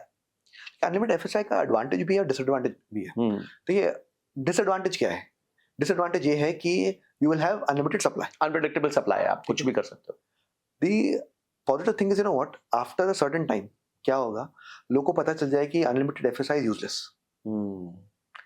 क्योंकि unlimited FSI does not mean I can build 100 floors. Cost benefit नहीं मिलेगा. क्योंकि 100 floors बनने में my cost to construct a 100 floor building is so high, I'll not find buyers there only. And plus time भी बहुत लग जाएगा, interest cost ज़्यादा लग जाएगा. तो there will be a optimal level of FSI consumption. शायद 3 गुना होगी, 4 गुना होगी, जो भी सही निकलेगा. I think Mumbai has figured out that the optimal size for a skyscraper should be somewhere between 60 to 75 floors. ठीक है, ये बीच में आप खेलो ना, ठीक है, टाइम इतना नहीं लगता क्योंकि टेक्नोलॉजी अभी ऐसे आ गई है कि in 1 month you can do 2 or 3 slabs. True. ठीक है. Third thing in Hyderabad is I have realized that it has the second best skyline after Mumbai. जो skyline वहां पे मिलती है, it is next in my view only to Lower Parel and Worli. Right. It's a superb skyline. And affordability, they govern properly ना. Indian cities का benefit एक चीज है ना कि you have one chief minister ना जो चिंदी चोर नहीं है और जो शहर के बारे में सोचे ना, that city can be the best city of India. हमारा प्रॉब्लम ये है कि हमारे सबसे अच्छे शहरों को ना लोग सिर्फ कैश काउ की तरह सोचते हैं. निचोड़ लो, ये प्लॉट यहाँ पे इसको बेच दो, क्या करेंगे वहां पे? हाँ, बिल्डिंग बना देते हैं. अभी तो मैं देखता हूँ हर जगह पे लोग प्लॉट देके घर या होटल या ऑफिस बना रहे. ये कॉन्सेप्ट ऑफ ये प्लॉट खाली रखना है गार्डन के लिए, पार्क के लिए, स्कूल के लिए, हॉस्पिटल के लिए. पता है आपको, पता है संजय जी कि अभी सबसे ज्यादा प्राइस राइज कौन से एसेट क्लास में हुआ है? घरों में नहीं, स्कूल्स और हॉस्पिटल्स में. मैसिव मैडनेस है भाई वहां पे, क्योंकि डिमांड सप्लाई मिसमैच है. क्योंकि हर जमीन पे लोग घर बना रहे हैं, पर घर तो आगे स्कूल नहीं है, उधर हॉस्पिटल नहीं है. और वहां पे आप अगर देखोगे the processes for getting a school admission, it is as tough as getting entry into some premier club. True. And fees, कोई अच्छा स्कूल मुझे नहीं लगता 40-50 हजार रुपए महीने से कम है अगर आप इंटरनेशनल स्कूल जाते हो. और सीबीएसई में भी 20-25 हजार से नीचे तो कोई नंबर दिख रहा ही नहीं है per month. So we have squeezed out the middle class in terms of housing, and we are squeezing them out even in terms of education and hospitals. And इसलिए वो जो है सर्वाइवल उसके लिए मुश्किल होता है. ना वो ईएमआई दे पाता है टाइम पे, ना वो ये सब चीजें ध्यान में रखता है. So cost of living in, I think home prices in Indian cities can go down by 30% if the government stops being corrupt to the degree it is today. क्योंकि अभी प्रॉब्लम क्या हो गया है कि बिकॉज गवर्नमेंट कुछ deliver नहीं करता ना, वो बिल्डर को बनाना पड़ता है. बिल्डर बनाता है तो वो बिल करता है बायर को. अभी आप एनसीआर में, मुंबई में लोग इतना प्रीमियम क्यों देते हैं गेटेड कम्युनिटीज के लिए? क्योंकि वहां पे आपको फुटपाथ मिलता है, आपको गार्डन मिलता है, आपको space to walk around, chat around, some pool होगा. पर ये सब चीजें एमिनिटीज हैं, government anyway should be giving you. ये तो हमारा राइट था. ये लग्जरी कब से बन गया? हाँ, ये लग्जरी हो गया, एग्जैक्टली जैसे हमने कहा ना, ये हमने बेसिक्स को लग्जरी बना दिया। लग्जरी बना दिया। मैं आपको एक मजेदार बात बताता हूँ। गुड़गांव में there's a concept called IDC EDC, which is internal development charges and external development charges. Every project has to give both. ठीक है, EDC देना पड़ता है सरकार को, IDC देना पड़ता है सरकार को कि भाई हम इंटरनल भी डेवलपमेंट करेंगे प्रोजेक्ट में, एक्सटर्नल भी करेंगे, आपको करनी पड़ेगी हमारे लिए। Just imagine after giving so much EDCs, what is the condition of the road? बारिश के टाइम पे अभी आपने पीछे देखा था, इतना जबरदस्त जाम था, मतलब मेरे को ना मेरी रूह कांप गई। बाय चांस मैं I was just imagining, visualising, अगर मैं इस जाम में होता तो मेरा क्या भेजा फ्राई हो रहा होता उस टाइम पे। And this is after every damn project has to pay very high IDC and EDC and still there is no मतलब infrastructure activity. And that's the sad part. नहीं तो अगर आप गुड़गांव जैसी लोकेशन को अच्छा डेवलप करो और अच्छे से उसमें रोडवेज बनाओ, ये सब बनाओ, तो it can become a super city, Gurgaon can beat Mumbai, in my view, in 20 years, if its municipality wants to do it. क्योंकि गुड़गांव अभी भी वैसा शहर है जहाँ पे लैंड ओपन है, आप प्लान कर सकते हो, अभी भी मुंबई अभी आप नहीं कर सकते। आपके पास मौका है to create a planned city in Gurgaon. आपने वो कर दिया ना, then barring the issues of things like water, everything else is sorted for. क्योंकि आपके पास जमीन है, आपके पास प्लानिंग है, आपके पास घर होंगे, ऑफिसेस होंगे, पूल्स होंगे, ओपन एरियाज होंगे, कोई क्यों नहीं आना चाहेगा वहां। True. Gurgaon and Noida are the only cities amongst the same level of cities that today can do it. Mumbai cannot do it, Calcutta ठीक है तो उसकी तो बात ही छोड़ देते हैं। Bangalore has messed itself up. Hyderabad is doing it. Hyderabad is doing it to an extent, Right. but now with unlimited FSI, for some time what will happen? It's linked to road width. ठीक है, ठीक है. That is one positive thing. But at some point, I'm sure, लोग क्या करेंगे? That restriction will also get watered down. क्योंकि the model in Indian cities तो काफी सेम है ना। मैंने जमीन खरीद ली है, अब मैंने जमीन खरीद ली है पर महंगे रेट पे, अब मैं घर बना रहा हूँ, घर बिक नहीं रहे वो रेट पे, तो मैं सरकार के पास जाता हूँ, सर कुछ बेनिफिट कीजिए, ब्रिंग दिस वेवर। गवर्नमेंट आपको एक ही चीज का इंसेंटिव हमेशा देती है, we will increase FSI। Easiest है ना, क्योंकि उसमें उनकी मेहनत नहीं लगती, उनकी मेहनत कम लगती है उसमें। मैं रोड वाइडन नहीं करूंगा, नहीं कर सकता, उस पर बहुत मेहनत लगेगी। मैं इंफ्रास्ट्रक्चर बनाऊंगा नहीं, हाँ तू FSI ले ले बस। शायद जी ये सब समझ के एक चीज तो मेरे को ऐसा लगता है कि जो मिडिल क्लास है शायद उसको तो रेंट पे ही बहुत समय तक रहना पड़ेगा। Buying for them has become quite difficult. What would be your suggestion for a middle class, buy versus rent? देखिए रेंट वर्सेस बाय में I actually believe you should follow Madhuri Dikshit. Okay and that is not looking at rent versus buy but doing rent before buy. Okay, मतलब उनका example मैं आपको दूंगा। एक building है मुंबई में, वर्ली में, उन्होंने एक घर वहां पे रेंट पे लिया था 2021 में, करीबन 12 लाख रुपए पर मंथ। एक साल के बाद उन्होंने वही बिल्डिंग में एक घर ले लिया, she purchased it for 48 crore. Wow. तो एक साल में क्या हुआ था, उसने वो लोकेशन एक्सपीरियंस कर लिया, कम्युनिटी, एमिनिटीज, ये मेरे लिए फिट है कि नहीं। तो रेंट वर्सेस बाय में आई थिंक अभी वो इतना एक पोलराइजिंग डिबेट हो गया। देखिए दोनों साइड्स के आर्ग्यूमेंट्स आई अंडरस्टैंड, एक है पूरा इमोशन, एक है पूरा लॉजिक। जो रेंट वाला बोल रहा है और बोल रहा है हमेशा रेंट करना है, he is fully right on logic. There is no argument which can defeat it. Okay, जिसको घर खरीदना है उसको he is right because he is emotion. Right. There is emotion, there is that status कि मैं एक होम ओनर हूँ।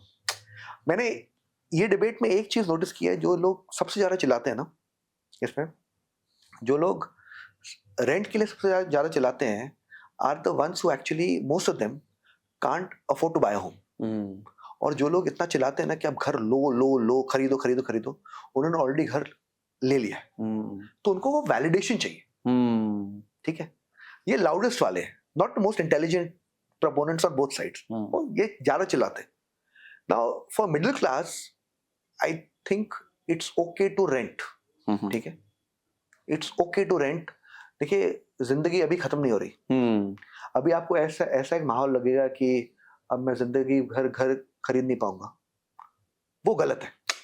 आप घर खरीद पाओगे, ठीक है, रेट्स अफोर्डेबल होंगे, ठीक है, आपकी इनकम बढ़ेगी, आपकी इनकम बढ़ेगी, रेट्स अफोर्डेबल होंगे। नाउ शायद से सेम साइज का घर नहीं मिलेगा, सेम लोकेशन मिलेगी नहीं, पर आपको घर मिलेगा जो आपके लिए बैठेगा। पर अभी का जो सपना है ना, छोड़ दीजिए। मैं तो हर बायर ना जो मुझे बोलता है कि ये मेरी सैलरी है और अभी घर इतना महंगा है, इतना और इतना का गैप है, मैं उनको बोलता हूँ एक काम कर, घर देखना बंद कर दे। There is no point going and seeing a house and feeling depressed about it. You can't afford it today. You can't afford it today, but you can afford it 5 years down the line. Go with that belief.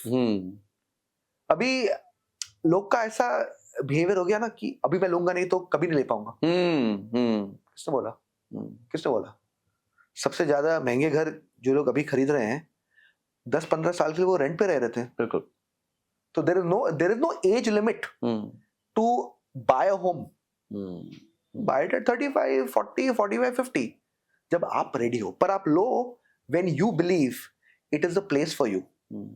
ये जो जल्दी में लोग घर खरीदते हैं ना, वो सबसे बड़ी गलती होती है। आप उसमें 2-3 मिस्टेक्स करते हो। एक तो जो लोकेशन आपको चाहिए थी आप वहां पे नहीं जाते हो, आप कहीं और दूर में जाते हो, ठीक।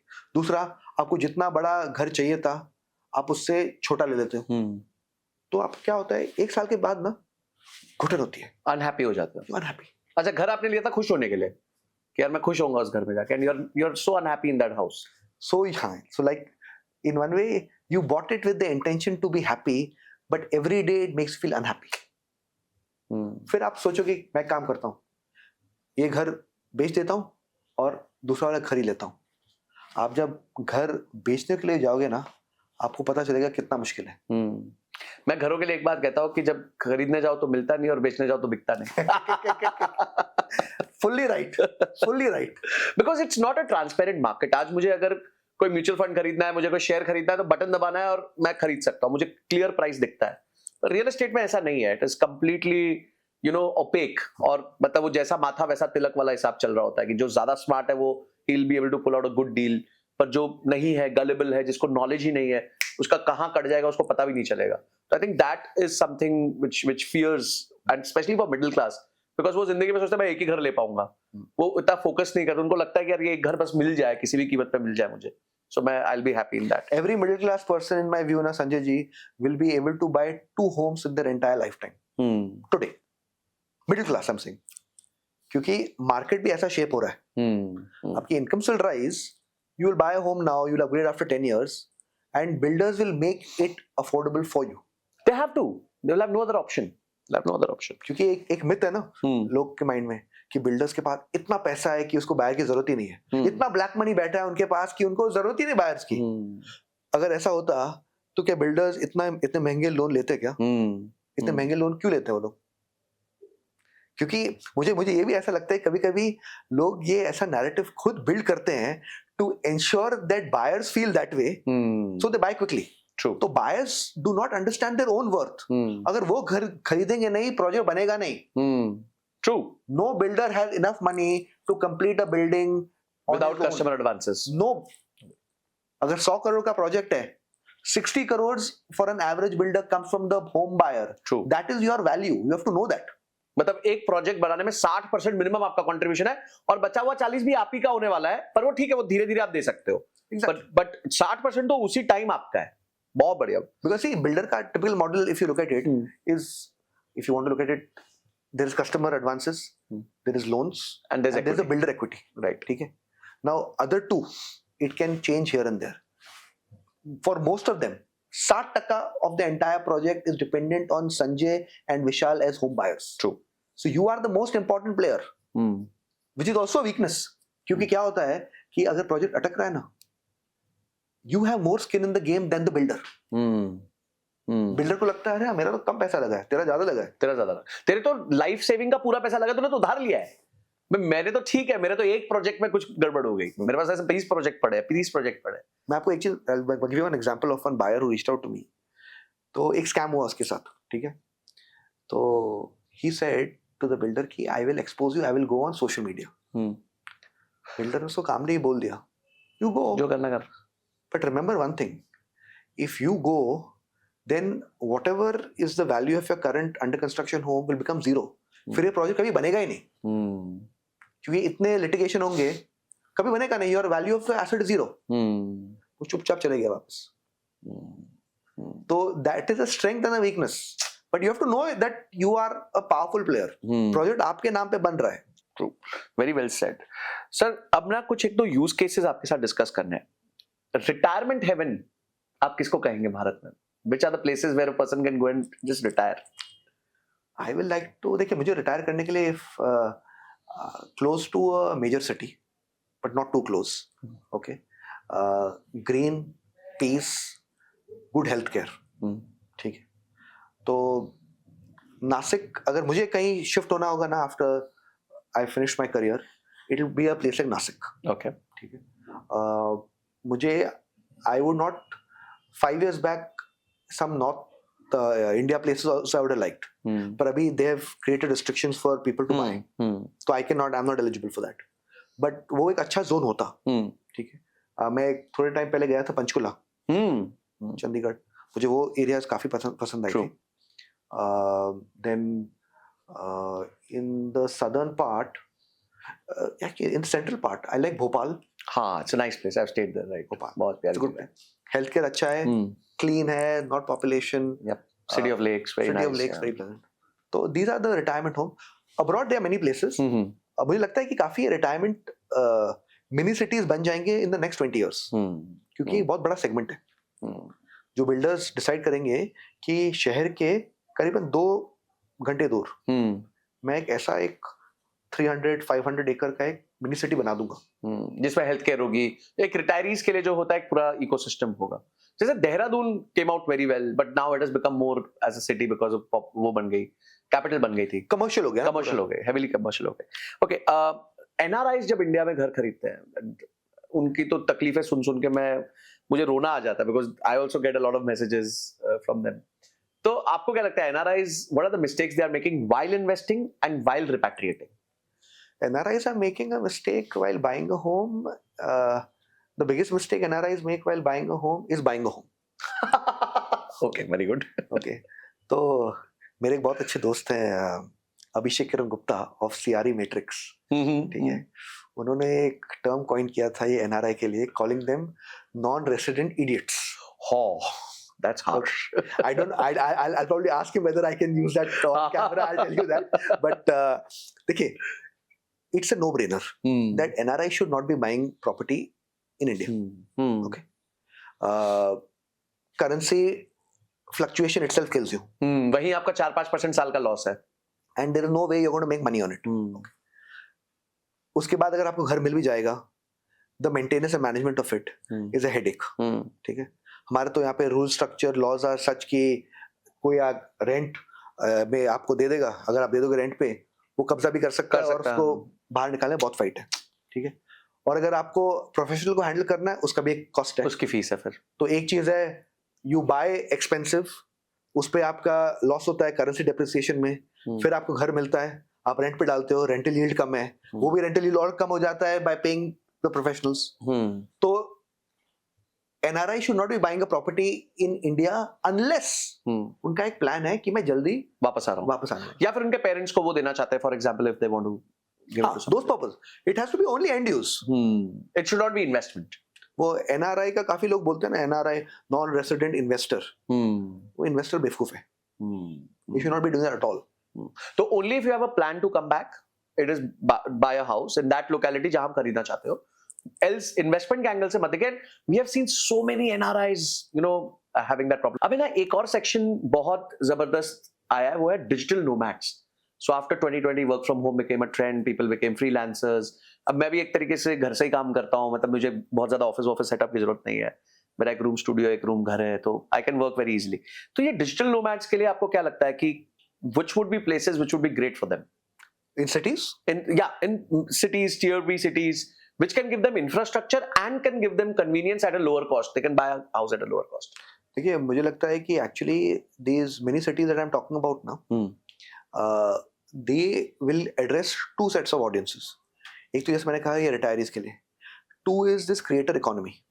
ठीक है, creator economy needs, देखिए creator economy एक शहर को वाइब देता है। हाँ, बिल्कुल। ठीक है, जैसे आपके दिल्ली में दिस हॉस्कास, yes, you feel different. Mumbai में यू गो टू बैंड्रा, और यू गो टू लोखंडवाला, आपको वो वाइब बोरिवली या चेंबूर में नहीं आएगा। ट्रू ठीक ट्रू ट्रू। ठीक है, तो I think you will see the rise of newer cities to encourage creators to come in. एक टाइम मुझे लगता था कि Pune could have been that place, but Pune Lost that. has lost its ability. दो मैं एक चीज आपको बताना चाहता हूँ Sanjay ji, Pune is the opposite of Gurgaon for me. Okay, Gurgaon is lot of style, less substance. Pune is lot of substance but very less style. Very less time. इतना less style है कि पीपल नोटिस ही नहीं करते। Pune sells more homes in Mumbai, True. पर लोग ज्यादातर जब बड़े मार्केट के बारे में सोचते हैं ना, पुणे का नाम ही नहीं आता। हम लोग बात करते हैं बैंगलोर, गुड़गांव, मुंबई। हैदराबाद, हाँ, तो Pune I thought could have been a place for it, but I think Pune is not there. I think these newer belts, I have lot of hope from Lavasa again. Okay, is it back? Lavasa अभी this NCLT से it will exit. Okay, पर मुझे एक चीज लगता है कि ये जो जगह है ना, they are best position to be the creator economy cities of India. Creator economy cities which are privately built ना, they will rule India. और उसमें एक वेस्टेड इंटरेस्ट भी होगा, एक बिल्डर और एक एंटरप्रेन्योर का। ठीक है, क्योंकि बिल्डर तो ठीक है बना देगा, builder can build the asset, but to create the vibe and the energy you need a entrepreneur. True. जैसे हम लोग सिलिकॉन वैली देखते हैं ना, I don't know if there is something for creators yet. Not yet. ठीक है, तो मतलब ये कैटेगरी मुझे बहुत चमक रही है। अगर आप एक प्रॉपर क्रिएटर फर्स्ट एक सिटी डेवलप कर दो या छोटा सा टाउनशिप डेवलप कर दो जहाँ स्टूडियोज है, इस तरह का इकोसिस्टम है और उनके लिए घर है, बहुत कुछ है, I think it will work very well. जैसे एक सिलिकॉन वैली था हमारे यहाँ पे मुंबई के पास में जगह थी, Aamby Valley. Yup, it became a luxury place. Okay, but if you ask me, आज के वक्त में if you position it as a creator valley, brilliant, privately built, privately managed, where creators can actually focus on their ideas, their creativity, energy. yeah. हमारे शहरों की problem ये है, we cannot able to generate creativity क्योंकि शहरी आपको इतना थका देता है। That will change and it's a very easy opportunity to fulfill. अब मैं जब जाता हूँ पनवेल एरिया में, Navi Mumbai will probably grow because if they focus on healthcare and education. ठीक है, मुंबई के schools expensive है, हेल्थ केयर एक्सपेंसिव है, लोग माइग्रेट तभी करते हैं जब there is a big motive. So either for your kids education और for your parents health care. I am sure it is such a simple idea that many builders would be knowing this and would be implementing it. You create in each belt, everybody comes together ना, this will be our zone, like a special economic zone na. This will be a SCZ, special creator zone, and I think this can work very close to all the top cities. एक model should emerge in my view of 5 or 7 builders uniting together and saying we'll create a city on 5,000 acres of land. You handle this part, I handle this part, and that will be our true competition to Silicon Valley. This is a very interesting idea because Gen Z is now becoming Gen C, which is all the Gen Zs are focusing on content creation. So Gen Z is now becoming Gen C, वो content creation करता है. Okay, one interesting last question. Does Vishal Bhargav own a house? Okay. So actually I do. Okay, great. But I bought a house very early, Sanjay ji, and it was more by luck. ठीक है. अब अगर मुझे कोई पूछे ना कि what are the learnings I had? I will say that by fate, all the learnings that I've had, I had fortunately implemented there. Okay. Not by knowledge, by accident. Okay. So I bought a house and I bought it at the time of Lehman crisis. 2008. And within 2 years the rate doubled. Right. Okay. So again, I wish I could say that I spotted that opportunity, but वैसा कुछ नहीं था. Dots have connected in the hindsight. In hindsight, they have connected in hindsight. So I bought a house, and my family is quite involved in real estate. Okay, in fact, you'll find it very surprising, given my background, that my family has more exposure to Gurgaon real estate than Mumbai real estate. Oh, okay. So it's just that our family is from there, from North India, so a lot of assets are there. But Mumbai bought at the right time, was lucky. real estate is all luck. Hmm. जितनी भी हम लोग ज्ञान दे देना, True. eventually there's an unknown. Hmm. ठीक है? Because you may factor in as much due diligence as you do. But अगर कोई fraudulent builder आ गया ना, no due diligence can save you. True. True. थोड़े महीने पहले मेरे couple of my friends, they had bought units at a very important project, branded project in central Mumbai. Mm-hmm. Okay, of a builder with a good track record. Okay, they studied the RERA documents, saw the land papers were right, saw the booking numbers that were done. They analyzed कि so many bookings were done, so cash flow issue will not be there. Okay, इतना पैसा आएगा. वहाँ पर इतनी due diligence. And the project still went into NCLT 2 months ago. So they did everything possible. They sat with me, they spoke to me. ये करेंगे, ये करेंगे, ये करेंगे. They took my view. I told them, "Take boss. You have done a lot of work. It's phenomenal. Respect. But don't expect 100% certainty you'll get the house." Obviously. When that thing happened of NCLT, when they got to know, na, they called me. You were right. It's not because I had a great foresight. But that unknown. There's an unknown. You cannot predict it. It can happen to anybody. तो मतलब आप कुछ भी कर लो. And I think जैसे मैं देखता हूँ पलाय रॉयल करके एक बहुत अच्छी बिल्डिंग थी. When I started my career, at that time it was under construction. 2008 में स्टार्ट हुई थी and I think still it's not delivered. It's been 17 years. वाला सलमान खान का घर होगा, ये होगा. इतनी बार उसमें प्रॉब्लम्स आई हैं. And I think you know ये एक अनफॉर्चुनेट पॉइंट है बिकॉज अप्रूवल भी सरकार देती है और रोकती भी सरकार है. तो आई थिंक यहाँ थोड़ा सा अगर रियल एस्टेट में सरकार थोड़ा स्टेप इन करे, बिकॉज दो चीजें हैं रियल एस्टेट के साथ. I have been in real estate for very very long. I discussed with you. I have worked in real estate. There are two things in real estate. One, your consumers emotions and life savings with debt is involve. तो वैसे ही आपके लिए एक moral responsibility होती है एक सरकार के लिए कि सब ठीक चले. और दूसरा, we are the real estate is the second highest generator of manpower, sorry क्या बोलते हैं, एम्प्लॉयमेंट, सॉरी, हाँ वापस लेंगे. एंड दूसरा, real estate is the second largest generator off employment in India after agriculture. Right. तो दोनों चीजें जो है वो देश के लिए बहुत इंपॉर्टेंट है. I think a little more focus on the transparency, ease and predictability as such of real estate would really help in developing this. I think if we just do two things right, na, ki you give approvals, all approvals on day one. और ये जो scheme है ना, take part CC, commencement certificate जो लोग बोलते हैं, take it up to 10th floor, then take the 11th to 20th floor, then take 21 to 30th floor.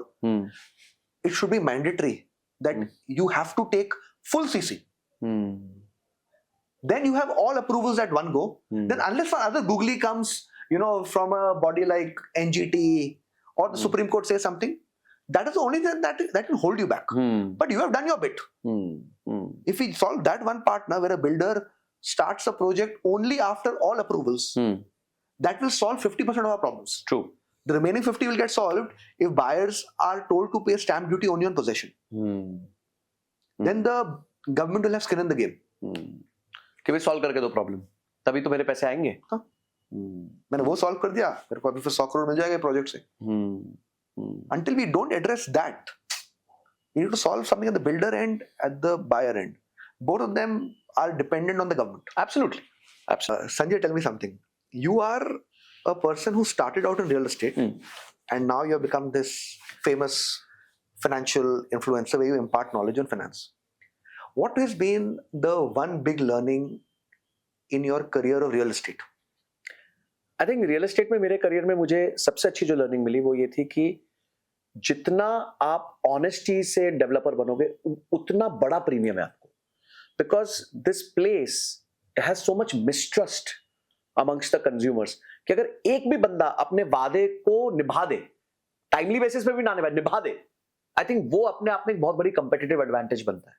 तो as a developer it is very easy to win only by being on time और just by being, जो आपने promise किया वो deliver कर दे जाए, तो I think एक बहुत अच्छा डेवलपमेंट कंपनी क्रिएट हो सकता है. Okay, and you are from Delhi NCR. As of now, yes. As of now. What is your personal view on Gurgaon real estate and Noida real estate? I think मैं affordability के angle से देखता हूँ, और मुझे लगता है कि अफोर्डेबिलिटी के एंगल से the ratios are not good right now, कि जो आम आदमी की इनकम है और जो अपार्टमेंट का प्राइस है, they are not in line. You know, average incomes उतनी तेजी से नहीं बढ़ी है, अपार्टमेंट प्राइसेस बहुत तेजी से बढ़े। और ये थोड़ी डाइकोटमी इसलिए भी लगती है कि ऐसा नहीं है कि सप्लाई कम आई है, सप्लाई भी जम के आई है, बहुत सप्लाई आई है। तो सप्लाई भी बढ़ रही है, अफोर्डेबिलिटी भी घट रही है, इनकम्स भी नहीं बढ़ रही है। तो ये ट्राइंगल समझ नहीं आ रहा है, it's looking like an impossible Trinity, you know, कि तीन चीजें मैच नहीं कर रही है। And which makes me feel sometimes कि शायद इनहेरेंटली जो हम जिसे कहते हैं ना इंट्रिंसिक वैल्यू, कि डिमांड के बेसिस पे जो सप्लाई था, वो इंट्रिंसिक वैल्यू मिसिंग है।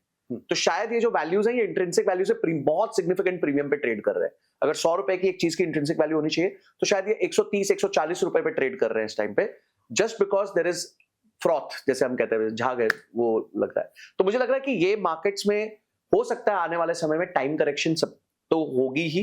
प्राइस करेक्शन मैं नहीं प्रेडिक्ट कर सकता, बिकॉज वो काफी कंट्रोल्ड मैटर होता है, बट टाइम करेक्शन का मुझे एक वो बहुत बड़ा दिख रहा है। दूसरा, रियल एस्टेट साइकिल्स जो मुझे समझ आए वो ये है कि जब एक बार बड़ी तेजी रियल स्टॉक मार्केट में आती है, फिर एक बार बड़ी तेजी आपको इसमें मिलती है। तो अगर आप देखें 2020 कोविड में, मार्च 2020 से लेके अप टू दिसंबर 2021 इस तरह की जो है तेजी आई थी मार्केट्स में, तो उस तेजी ने इतने पैसे बना दिए कि लोगों ने धीरे धीरे रियल एस्टेट में डिप्लॉय करना उसको चालू कर दिया, राइट।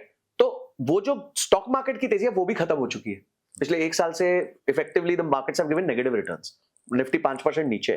तो अब वो भी एक जो इंजन को स्टीम दे रहा था, वो भी स्टीम खत्म हो गई है। तो ये कुछ फैक्टर्स मेरे को लगते हैं जो एनसीआर रीजन को शायद नेगेटिवली इंपैक्ट कर सकते हैं। Can Noida overtake Gurgaon according to you? You have stayed in Noida. Can Noida overtake Gurgaon? See, Noida, I am not sure can overtake Gurgaon, because Gurgaon has a very big advantage of high quality MNCs, high quality manpower, proximity to airport. मुझे लगता है उसके पास बहुत कुछ ऐसा है जो अभी नोएडा के पास इमीडिएट विसिनिटी में नहीं। Second, from a perception basis मुझे ऐसा लगता है Noida has always been a city of back end people, मतलब बैक एंड ऑफिसेस। कोई भी ऑफिस बोलोगे तो यार ये जनपैक्ट का ऑफिस है, पर यहाँ के कौन बैठते हैं? बैक एंड लोग बैठते हैं। पर जब आप गुड़गांव शिफ्ट होते हो तो वहां पे फ्रंट एंड लोग बैठे हैं, जिनकी तनख्वाहें बहुत ज्यादा है, बड़े ऑफिस, बड़े कंपनीज हैं, जिनके टॉप टीयर मैनेजमेंट वहां बैठी हुई है, HQs हैं इंडिया के वहां पे काफी कंपनियों के। तो फॉर एग्जांपल, सिंपल एग्जांपल लेते हैं, Google HQ is not in Noida, it's in Gurgaon, right. तो ये एक अपने आप में एग्जांपल हो गया कि हाई वैल्यू ऑडियंस गुड़गांव में बैठी हुई है, तो इतना इजी नहीं होगा नोएडा को गुड़गांव को ओवरटेक करना। And you stayed in Mumbai also, you told me before. Gurgaon and Mumbai. What do you think? Which will जब मैं YouTube में देखता हूँ काफी गुड़गांव ब्रोकर्स के वीडियोस, मुझे कभी-कभी लगता है कि they think that they will overtake Mumbai in a very short span of time. Are they just being brokers, or do you think that's a common view among a lot of people? देखिए, वो जब एक ही चीज को 10 बार बोला जाता है ना, तो लोगों के माइंड में वो थोड़ा सा फ्रेमिंग आने लग जाती है उस चीज की।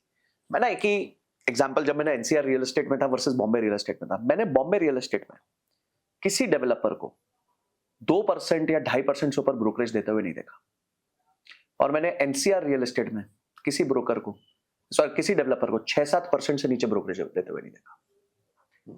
Now if you have to incentivize somebody to the tune of 7% of your sales to sell that inventory, you can imagine कि कहां पेंट अप डिमांड ज्यादा है।